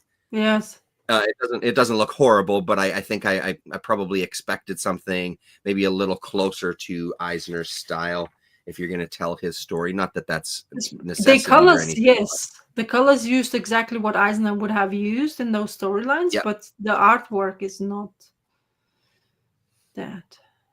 Yeah, it seems to not quite be there. It's not bad artwork, like it doesn't look horrible or anything. So I'm just really curious about this one. See what this is going to read like, and yeah. It's quite. And the last one. Sorry, say that again. I said it's quite difficult when you slap the big name like that on the page and saying that this is out of his work. Yeah, no, totally. And then the last one I got was from ID. IDW. IDW. Yeah, I don't know why I was because of the way done. Yeah, stupid logo. But you'll be excited because there we go. Oh, dude! Now beneath the trees where nobody sees. So here's what includes in this one. So sample from 4 books, I guess, that are more kind of horror When is it So coming out? yeah, based on what you were saying, I figured I'd give it a shot. Dude, now I want that one. I need to ask my comic book guy. It just says 2025, so it doesn't say a date for when this is supposed to come out. This next volume. Well, you have a What else? good feel for it then. Now he's an art star. Oh, 30 days of. Yeah, Oh, 30 Days a Night, Falling Sun. So yeah. it's amazing that's still going. I know. And then Tuatha, which looks okay as well. A little more cleaner style. Mm-hmm. I kind of like the looks of this one quite a bit, actually. Something about like panels like that, I think, look pretty sharp. It looks like that animated series we like. Yeah. Mm-hmm. And then this last one here, which I there was no title page for, but very, very different looking. So Blood and Honey, I think is what the last one's called. So yeah, those were the ones that I grabbed from this year. And then I'll just show you the covers of ones that were in the stock. I think this one was from a previous year. Mm-hmm. Post Malone's Big Rig. Yeah. There was a Marvel Voices, which I like some of the Voices stuff. I tend to pick these up because they're usually one shots, and I like the kind of creators they've used in the past, especially with the Indigenous one. I thought was really good. Judgment Day. Yeah, that's definitely. Yeah. And then Grimm's Fairy Tales, which I have zero interest in, but there you go. So, and then this one, which I thought was a weird free comic book day, whatever. Yeah, 2019, the Overstreet Guide to Collecting free comic book day issue. So it'll just talk to you about what bags and you should be using, I imagine, or how best to speculate and all that other kind of stuff. So maybe it'll be entertaining to read from like a making fun of it standpoint. But yeah, so there you go, a nice big stack of stuff. My comic book guy actually asked me if I want any, so I'm gonna get it, even though I was not visiting him. He's good like that, so he said, "What do you want?" Usually, I don't have an amount. Apparently, whatever you want me to get to you, I'll try to get it. Of course, if it's That's too awesome. popular, most likely least likely I'm gonna get it. But I think I was curious about the monsters. I don't know if you've seen it. So it's called Monsters. So one of the comic book I remember definitely picked up the Minecraft for my son because he's absolutely obsessed by that stuff. Yeah, Lily got that one as well. And then I think I wanted Fantastic Four because I like Fantastic Four and I wanted to see because I think it's the movie, so of course they're gonna have the free comic book day Fantastic Four stuff. And I remember the one that I was curious about that we didn't find, or at least I didn't see it. Maybe it probably slipped my mind. They're doing, for some reason, Colin talked about it too in a previews video. For some reason, they're doing graphic novels of Dr. Seuss stories. So there was a free comic book day that kind of did samples of, I think, 3 different stories. And it's such a strange thing to me to do that I was really curious to see it. Like, why would you need to do a graphic novel of fucking Dr. Seuss? Like, just go read the goddamn books with your kids. Like, they're out there. I mean, I'm assuming they're out there in abundance in a lot of places, but I know that here, it's not difficult to find Dr. Seuss new or used. So it seems like such a weird thing to do a graphic novel about.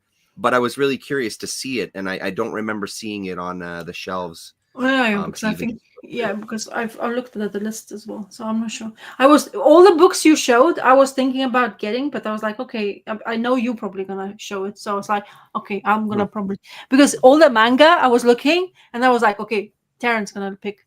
Then you show that the only thing I didn't see that one on the list, so I didn't even ask. If I would have known that Beneath the Trees would have been there, so I would have asked for that because I'm curious, because I like the story from the original first trade I'm reading from that creator. So anyway, I'll show you them when I'm going to receive them, hopefully whatever time. Cool. And okay, so I feel like a bit more Magnolia, and I found this in library. So from the world of Hellboy, I didn't realize that's the world from Hellboy, maybe because it's Magnolia, but then you realize that actually it is from the world, aftermaths, what would happen. He puts that Frankenstein New World. There's several beforehand happened. Apparently, there's another Frankenstein work. I don't know if it's the first one. It feels like the first one.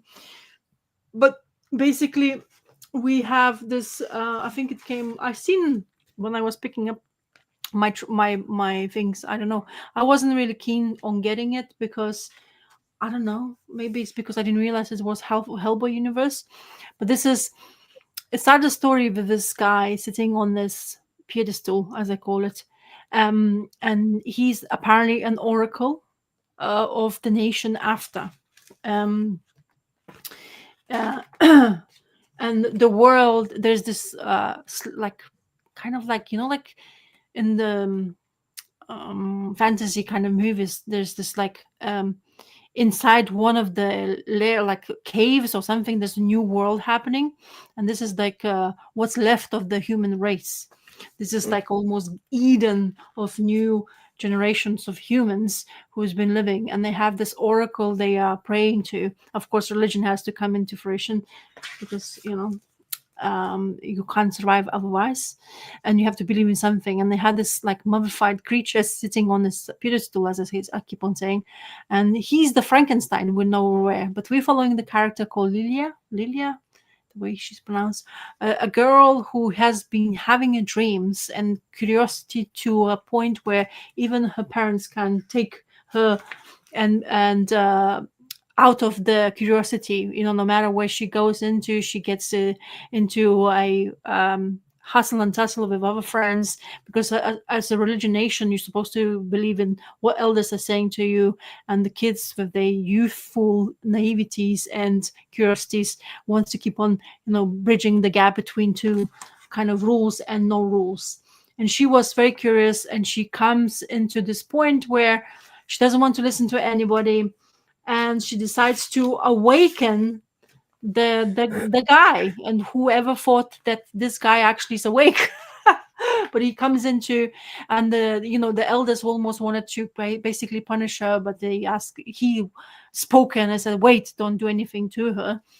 And she basically ends up following him around. He decides to leave because her dreams have some sort of premonitions of the Lady of Fire who's talking to her in dreams, and he hears the story of hers, and he decides to, okay, I need to leave, and he goes into the surface. I guess this is like, I don't know, chambers of underground. I don't know.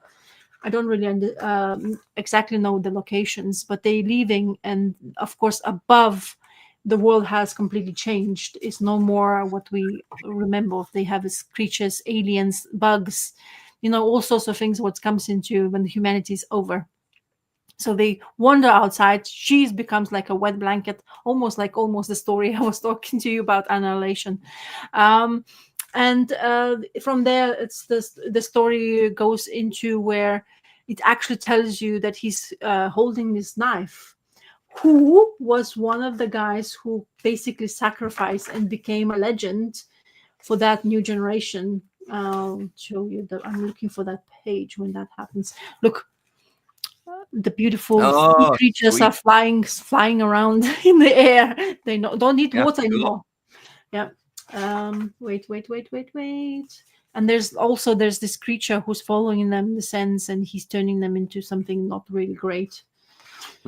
I don't know what's going on with Mac Mignola's writing and anything, but he's extremely fascinated by the creatures, frog creatures. So Plague of Frogs. Now frogs are back into Frankenstein. So frogs are everywhere. So he's like having that. Wait, I missed where he got that blade. Where is that story he was telling in here? Sorry, I'm not, like always, not very well prepared. Feels like it. I don't know. I can't see it now. Anyway, so one of the guys who was part of BPRD was having a sword, end of a sword. This is it. So he's using it as now, and there's this. So he's using the same sword of the one of the BPRD cards. Oh, there you go. That's the things what happens while we're fighting plagues of frogs, and he sacrificed himself in order to get the people to safety, or heroes in safety. So it's funny, they tying a lot of stuff back together in telling the new stories of it. Very colorful, different artists. I think it doesn't stay with the same artist throughout the book, but I was intrigued enough. It has that moments of which reminds me of what happened in Hellboy universe. And I don't know why Frankenstein is here. Why he came about? It didn't really not explain. The only thing it's explained that he was the supposed oracle for one nation of new human generation.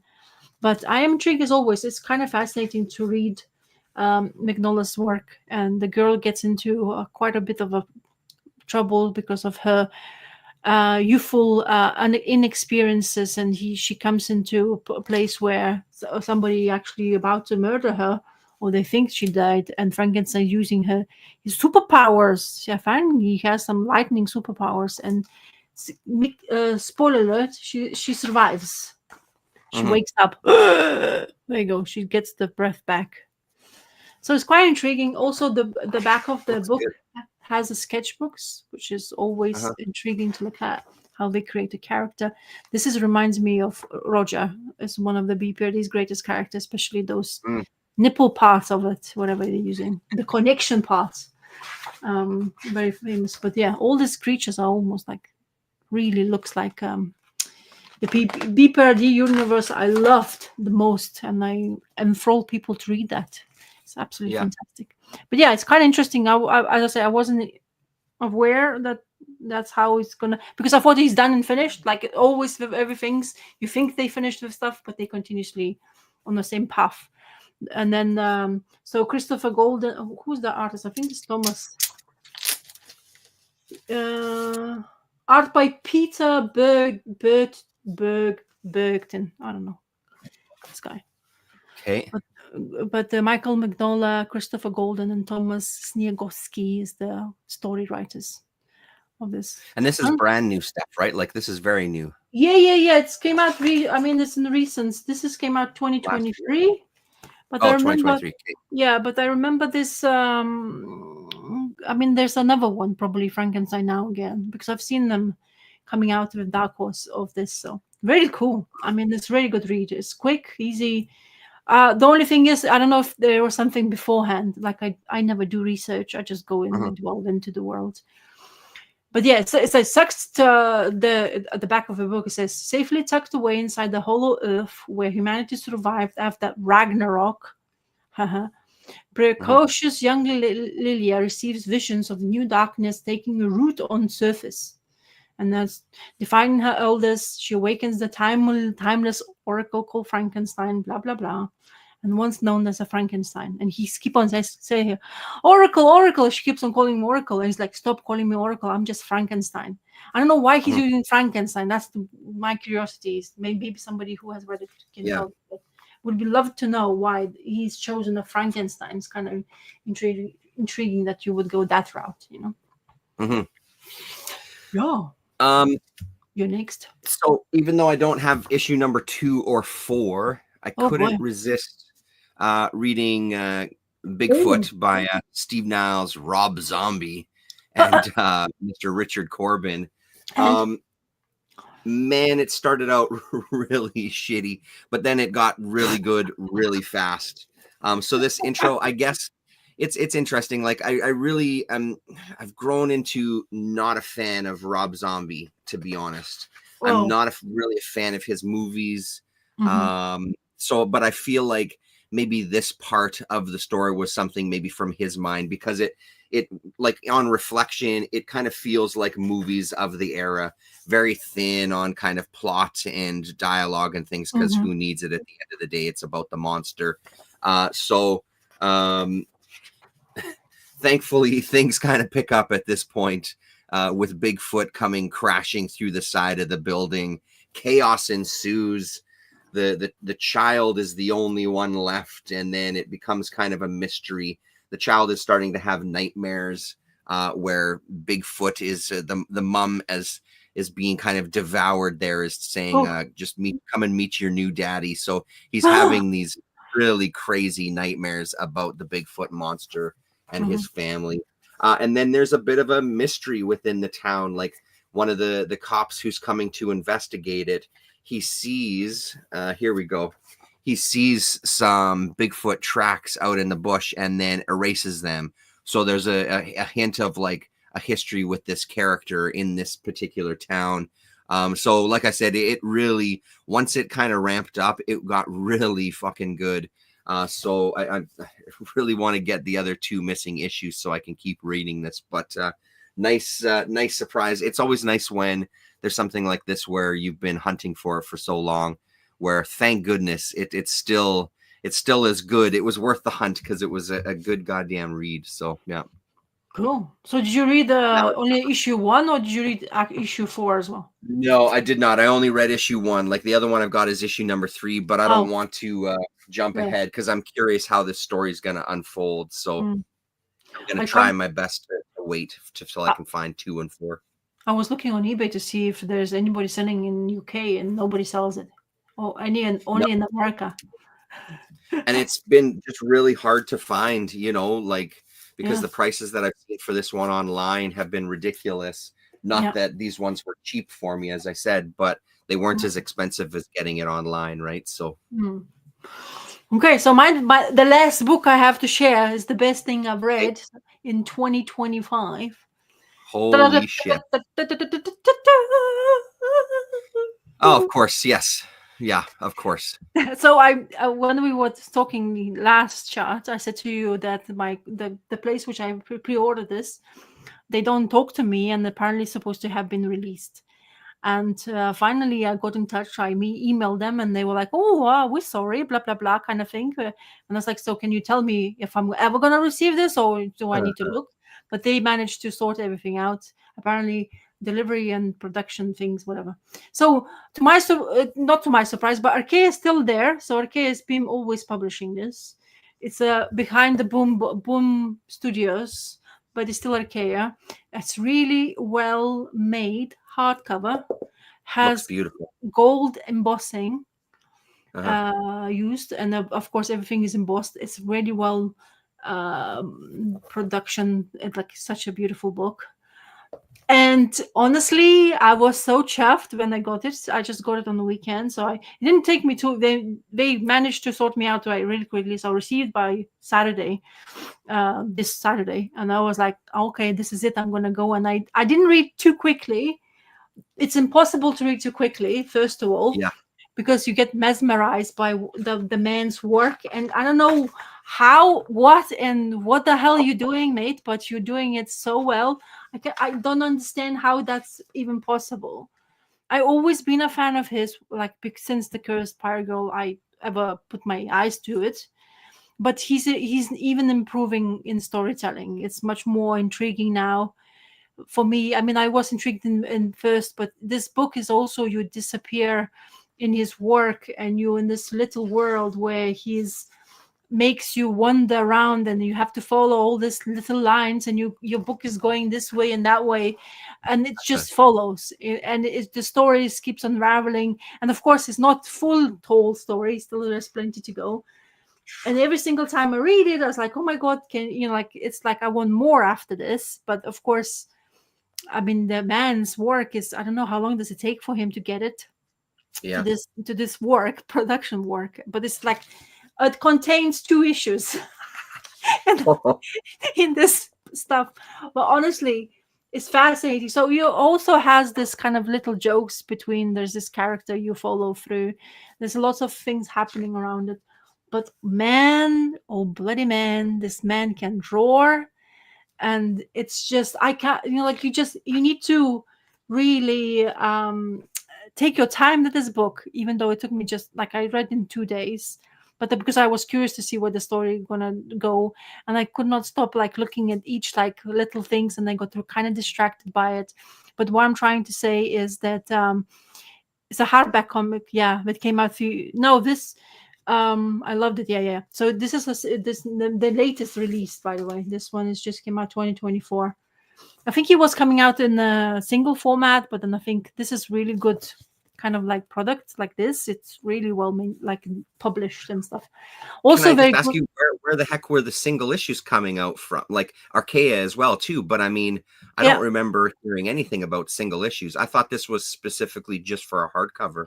Oh, okay. Okay, give me one No, no, I moment. don't. No, it's more a question. I'm not telling you. It's a No, no. question. I I that's wanted what to I show thought. it to you. I didn't realize you weren't aware that it was coming out in single I format. It had did the because come I out. only had the one issue that I ever found, the one single issue. I never saw Yeah. anything beyond that. Yeah. So he produced this work. So Curse Pirate Girl came out as a. He was working in some shop, and then he produced this work, and he was giving it away to people for Mm, free. So it's mm. like a zine kind of thing, yeah. And it got Jeez so Louise. bloody popular that he released the comic book in single format, the first issue, Mhm. and it absolutely goddamn sold out, of course. And now it's like £500 a pop for one if you Oof. find it. So yeah, and then since then he basically gained this popularity. So this is like in continuations, I think issue like 4 or 5, I think, Mhm, if I'm correct. But he gives you here, tells you all the story, what happened before, which really helps a lot. Okay, because it's kind of like makes you puts you in the right footing where if you read it before. So it's yeah, like you see chapter 4. So this is a chapter 4. So there was 3 chapters beforehand, right? mhm, mhm, And the art, oh my god, it's so much like like Alice Wonderland slash Pirate of like pirate storylines. It's like so imaginative. He's it's like he's absolutely fascinated by ocean worlds, and the way he's designs everything is so much more cohesive now. I think is the man realized that because his pages are so busy with content and there's lots of little details, he's actually helping your eye to direct. It actually tells you also, like in the old school, it's like, oh, sorry, read from there, please, or follow. And you have to follow all those little lines to follow the line. It mhm, actually helps the storyline, because what your eye does is escapes, like he sees you want to see every single detail. And it's honestly fascinating. I was reading and I was like, every page I was turning, it's like, oh my god, this is so beautiful. Like I turn a page, it's like, oh no, it's even more beautiful. And it's just page after page. I was mesmerized by it. So Curse Pirate Girl from the last issue 3, let's say, if I am correct or not, I'm myself I'm confused, but she got captured by this pirate, like the guy who is I don't know, one of the pirate ship guys who's in charge, captain. And she was basically trying to escape, and this story shows you how she escapes and what she also finds out, because we're following her history with her herself. So she appears to have these abilities, then she lost her eye, then she finds out that her dad was who is her dad first happened. Now the story is following how she wants to revive her dad, because this, like almost a curse came upon him, because one of the pirates was so jealous of him that they made this game of chess, and then decided that if you're losing, you're doing this and that. Honestly, you need to read this. I can't tell you. It's like lots of things happening in here. But man, oh man, if you want to be inspired or angry or happy to get hold of the work of this person's work. So Jeremy A. Bastian, honestly, mhm, amazing human being artist who is able to get you in this magical world of Curse Pirate Girl, who is able to make Alice in Wonderland feel kind of nothing. And this mhm, girl almost feels like Alice in Wonderland. And she's going through lots of things. We're following a fish. She's having this friend, fish slash parrot. So the creature who's basically, when in the water, or when it's suiting for him, it becomes a fish. But then there's a parrot living inside it, who apparently was a confidant of her dad's. Like parrots always had a parrot on the shoulder, so she's basically in that sense. But amazing. So the story goes forward. She escapes, then she goes through this. She has a map. Then she found out that her dad been split in two. So his soul is in one box, and his bones are in another box, where she basically been shoved around in two places or hidden away from anybody. And she found out who her mother was, that she was this princess given away as a like a bet. But then he managed to be kind of clever. Her dad was so clever, human kind of thing slash pirate, who was so clever, and he uses his charm and abilities to wriggle his way out from this situation where he pretends to be somebody and marries the girl of his dreams. by like messing himself around. And it's just, honestly, I don't know, I really implore anybody to buy this if you can, at least curious about this book. But it's so well done. It's just Yeah, so much going on here. it's It's freaking gorgeous. It's ridiculous. it's absolute, and every page, man, any Yeah. you turn and it's like much more, more intrigues. There's more characters. There's this ocean world he's introduced you to, the creatures, the two soldiers that kind of become friends of hers, who is like one of the fish kind of looking guys. Then she's, it's just, I don't know how to make it even more um like better story. I'm probably not giving it much of a sense now by speaking of it, but I'm just so happy I read this again, or I just have this as an ability to in my collection to just watch what can one person do. And Hmm, hmm. meticulous detail. I mean, when I do wonder you if he's see? like a Jeff Darrow where he's just always doodling. Like if there's Yeah, always just a piece of paper beside him and he's doodling, you know. go to his Instagram. He kind of has his work. He kind of tells you the characters he's creating is a bit better now. I mean, he's a bit more showing you his work. But honestly, I don't know. I don't know when and what time he has and how long does it take him to do this.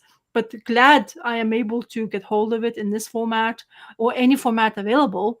And continue to read this Chorus Pirate Girl, because since the issue one and since issue this, it's been like, I don't know, 5, 7, 8, 9 years maybe.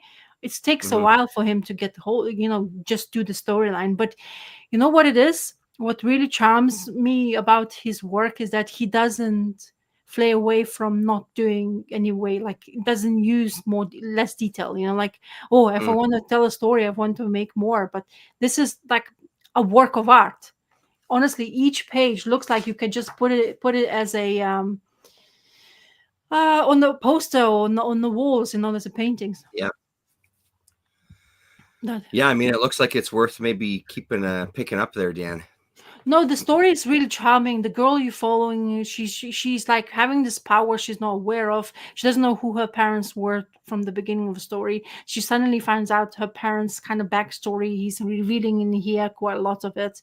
Then she has this quest to go into, find the dad first to save, because she found out that there's ability to do so because he has a curse, and like usually the curse happens, and then all the pirates usually have. But I mean, look at that.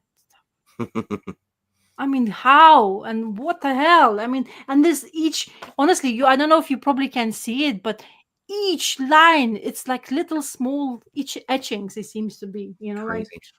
the amount of detail he can and the imagination. The creatures, the all ocean creatures he's using to his own advantage. They create like there's myths, like there's fairies in here also, and it's fascinating. And it is quite a work, like, because as I say, your eye wanders around quite a lot. But I Hmm. think he really done, like, he actually fought really well in this particularly story, because I wasn't lost at all. I was just patiently looking for clues. It's almost like you're going for a treasure hunt to find out the storyline he's writing, but he's actually doing really well to tell you how, the story goes.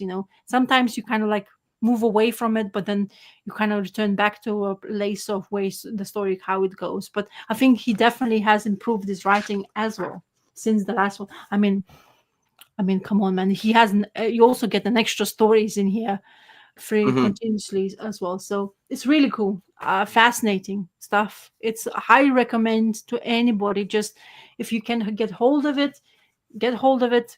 Just immerse yourself in this world, because it's so fascinating to see one person's work to this extent in these day and age. To be honest, it's Hmm. like yeah, I don't know.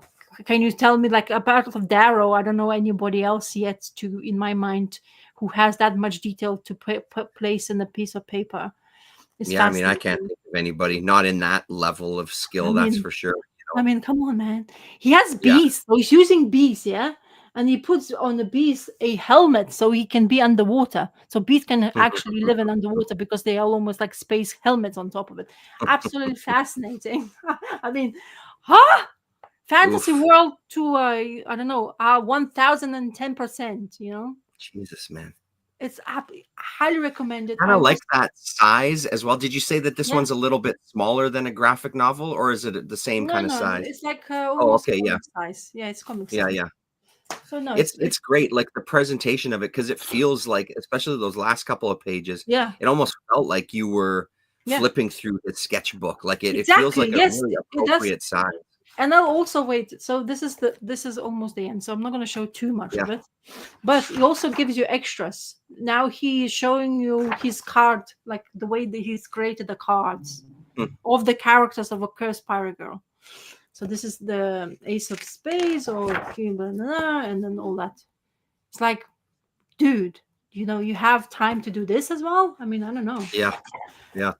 So I, I'm really Amazing. fascinated by this creator. I think he is fascinating to a point. Like I mesmerized by each page I always see, but I Yeah. cannot believe that he's still so meticulous about every single detail.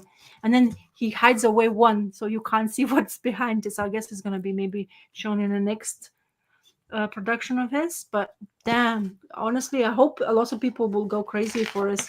I mean, there's definitely a big fans, and this is like tells you what's gonna maybe happen next in the storyline, kind of reminder as well. Absolutely goddamn beautiful work, and of course, there's a bit of more information about Creator and what he's done beforehand and where he lives at home. And the American guy, Mhm. he's from Michigan, and he was a student of Institute of Pittsburgh, and graduated 2 years later. Returned to I don't know how to say the name of Michigan City. While working at Art Attack, he first brought Cursed Pirate Girl to life for anthology comic book that was published for company for comic art gallery show at EMU. It was given freely to all attendants. Later, Jeremy self-published the first issue of Cursed Pirate Girl and sold copies in a handmade display box attached to the wall by the counter in the same art supply store he was working at. So he's working Mm, for an art supply store. And mhm. that's how he was doing this stuff, man. Yeah, Honestly, I was looking on Lone Star. Olympian Publishing was the first stuff from 2009, yeah, and that would have been the self-publishing thing. And then they have listings for both of the hardcovers from yeah, Archaea. I yeah. mean, either of them are in stock, but it's amazing because the Cursed Pirate Girl hardcover 2012, and Yeah. then the next one 2025. So Ah, 13 fucking years later, you so you know. have to be extremely patient with him, but it rewards you so Yeah. much. I mean, I was when I got hold like so I couldn't get the first one, but I think it was reprint, like you say, that hardcover. It was Mhm. reprinted. So I got that one. I was like, I was like, how dare you? Like, how? What is this? Like, I missed out on something. But now I'm just like, Yeah. okay. When I got, so I had the problem with this, yeah, with because I pre-ordered it. The minute I heard that it's coming out, straight away on pre-order. I don't usually pre-order. This is how Mhm. much I Mhm. want to make sure I have it. So when they didn't send it to me, I was like panicking because it gets sold out quite quickly. His Yeah. work, whoever's fan of his work will buy it for sure. And you become a Mhm. fan by just looking at work, which is takes forever for him to do, but so worth it. So you want to celebrate it, honestly. I would like I if I could have it more often, I would love to, but the way he does it, the most amount of details of he's able to put on a piece of paper is astounding me. And Yeah. to a point, there's always a reason why you have that thing there. It doesn't feel like, like, oh, I just want to graphically design this page to make it more. It's all stories. There's this Mhm. one little creature. He's been following an extra character, and he's keep on complaining in these pages, saying, "But I was supposed to be a main character. What's going on in here?" And he's keep on missing, and he's only like he comes into pages like randomly, and he's like, "Oh, I'm survived. I know where she is," and he's like telling you the story. I can't. Oh yeah. So this is him appears out on the edge of paper. Yeah. So Mm, that's mhm. the character, and then you turn the page. I think turn a page or two. Oh wait, yeah, that's him peeking his head through it. So it's fascinating. It's so wonderful. Honestly, I hope one day I can get my son to be interested in this Yeah. because it's such a nice fairy tale to tell your kids, like night story. I bet they will love it. It doesn't Hmm. have any, like you have a parrot, then you have a fish parrot kind of thing character, then you have all these creatures like our pirate who is like has that wig wearing from old era, like it's just so massive. And it's like Jared Weiss, because it's a Boom Studios also production, Yeah. authentic and timeless and wonderfully bizarre. This looks like something from 1892, but it's totally ahead of its time. And I wish I thought of it, but Yeah. only one guy who goes crazy for something and tells you about the cursed pirate girl. My God, honestly, so well worth it. I highly recommend to anybody. I would recommend it like all the time if I can. Yeah, I'm gonna dig at the shop and see if they happen to have one. Dan's talking about the only Yeah, one that comes to mind is Barry Winston Smith Monsters, yeah, we which have. also had unreal detail and text where your eye naturally Yeah. tells you what to read next, even if it's not logical direction. Absolutely. Mm. But that book took decades. Yeah, that's true. Yeah. So yeah, if you, as I say, I'm so glad he's still doing stuff like this and Mhm. continuously. Like this passion is so strong for this story he's trying to tell you, that he's not, as I say, not taking quick corners. He's just continuously having the same fashion way of telling you a story of this girl. Mhm. It's fascinating, honestly, and so I honestly so happy about the way it looks. It's even more I mean, impressive, it's like it used to be. freaking amazing. Like Yeah, look, it's kind of perfectly designed. It's really, really nice. yeah, the gold foil he's using, Yeah. and Well, all, and even just the brown book, you know what I yeah, mean? exactly. It works. Yeah, and it's like embossed. Some of the things like this tentacles. It's Yeah. actually embossed inside the page, and this is So awesome. also. Or I like. I'm so pleased that Let's see this. the spine of it. Let's have a look at the spine. Mm, Oh that's yeah. Yeah, nice. That's sharp, man. Really, really nice job. Yeah, really nice. Archaea is doing really good. So Archaea is also Yep. doing the mouse guard, which I absolutely It's right love. there. And they hardcovers are they like this? They are a bit chopped as well, maybe. Hmm. Yeah, and they are beautiful production as well. So Boom Studios does hardcovers really well. I don't know how far because I only heard like saying that something's wrong with the Boom Studios. They're not doing as well as it ever Mm. like before because they lost some licenses as well and stuff like that. But I'm glad that they're still producing this because it's so good. Yeah, cool. That's cool. So Definitely, you're saying yeah. your favorite read of the year so far, yeah? I don't know if I mean, there's a chance I might find something, but I have Yeah. not yet seen there's something in production for me to get excited like this. Honestly, when I heard it, I straight away like panicked. Hmm. Do I have it? Because they saying that if they had the like shipping issues we're still having now because Yeah, of yeah. the suppliers are blah blah blah having issues. So yeah, if honestly, if you can get hold of it in the book, go for it. I don't think you will Yeah. regret. Just admire the piece of work of art. Mhm. It's definitely like up there, like down there, and even further down more. I cannot rate even higher than this, but I'm very chuffed Let's see. about this. Yes, Gonna do it.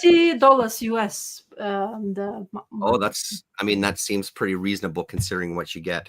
Yeah, and I bet if you're American and use IST, I bet they will give you some sort of discount. So Right. yeah, I'm gonna have a look at my yeah. local store here. Hopefully they have, but as I say, it's if hopefully they don't have a problems with production because it's worth every penny you spend on Right. one of those books. I will be pleasantly happy to just display it and just look at it and never forget about it. Let's have a look here. What's going to come up? So my local store, McNally Robinson, they Mm-hmm. don't have it, but they say they can order it for you. Which I doubt. And then Well, what about Chapters Indigo? What's it saying here? R3G. yeah, I hope because Winnipeg.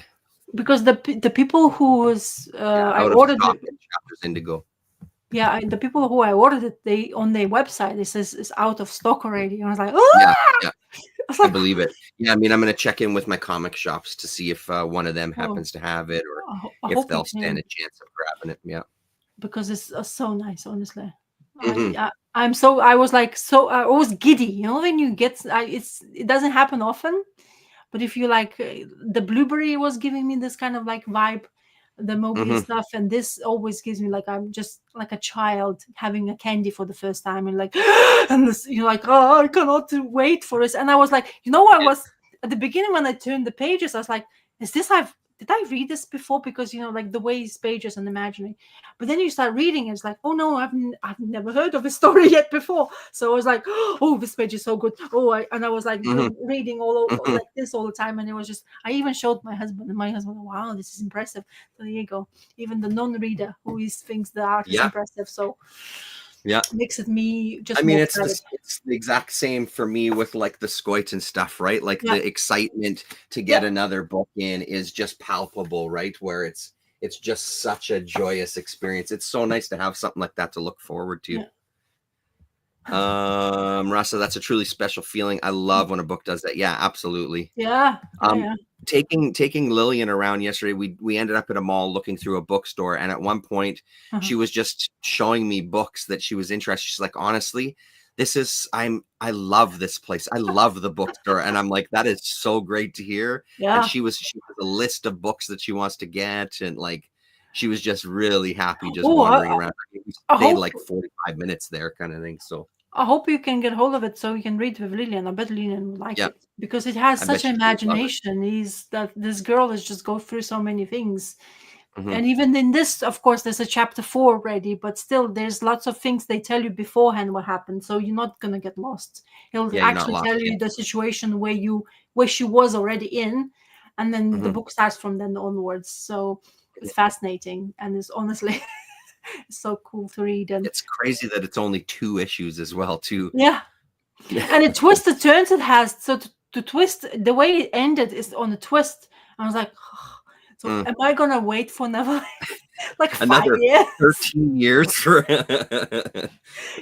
It's hard, but Yeah. like if I it's but you know how good it is, so you kind of like, okay, just let go, enjoy this while Yeah. you can, and you can. I bet I missed many like these art details because there's so many characters in there and so much like attention given to all that you like Mhm. probably like when you read you kind of breeze through it, and when you read it again I bet you miss, like you get more like excitement from, because I really like the way he, like Squid is the only one comes in there as a character, but he's like like normal squid, but all other characters looks like there's a fish head, there's like Mm. jaw of the human, but there's the like eyes of the fish, and it's just absolutely mesmerizing. There's like Yeah. the clam is using, and then the clam is just a face to talk to. It's like fascinating to look at, and it seems to be Mhm. he's like really into like ocean life. It seems to, because the attention to detail, you recognize all the kind of sea creatures, but Yeah. also his imagination is like takes them to another level,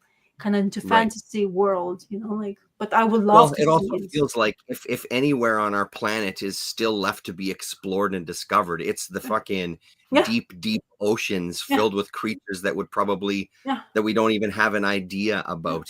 So yeah. Well, David Attenborough, famous Englishman, Yeah. who's reaching almost 96 or something, like crazy years. The guy is now saying everywhere in UK, like documentaries, like the one thing you want to know is that you have to take care of the ocean first, and the earth will take care of itself. Mhm. And he said there's so much untraveled areas, and we say we always want to go in space, but we don't Yeah, actually yeah, know yeah, what's yeah. at the bottom of our oceans are, and because it's not unreachable in some places because it's so deep Mhm. in. So yeah, it's Mhm. fascinating. So yeah, this Yeah. such a fantasy book, but fantastically done. I'm just like so Yeah, excited. cool. It's like I'm probably going to I mean, reread it. I Yeah. feel like that's a good up note to leave it at, because Oh. I have a couple more things, but nothing worth talking about, to be honest. They didn't nothing too exciting. I feel Mm. like that's a perfect way to leave this week's show. Oh, okay. Um, right on, everybody. Thanks very much for listening in there, Donald, as you're getting ready for your new video. I'll be looking forward to that. Mhm. Damien, thanks for stopping by. Dan Elson, always good to see you. Lefty, thank you Mm. very much, everybody. And that's it. Hopefully, well, we won't be back next weekend. Mother's Day for me. Mhm. Maybe Rasa on a trip. So it'll be Yeah. 2 weeks from now. We'll be back on Yeah. Rasa's channel for a hangout and a chat. So Exactly. right on. Good to see you all. Take it easy. Ciao. Click it.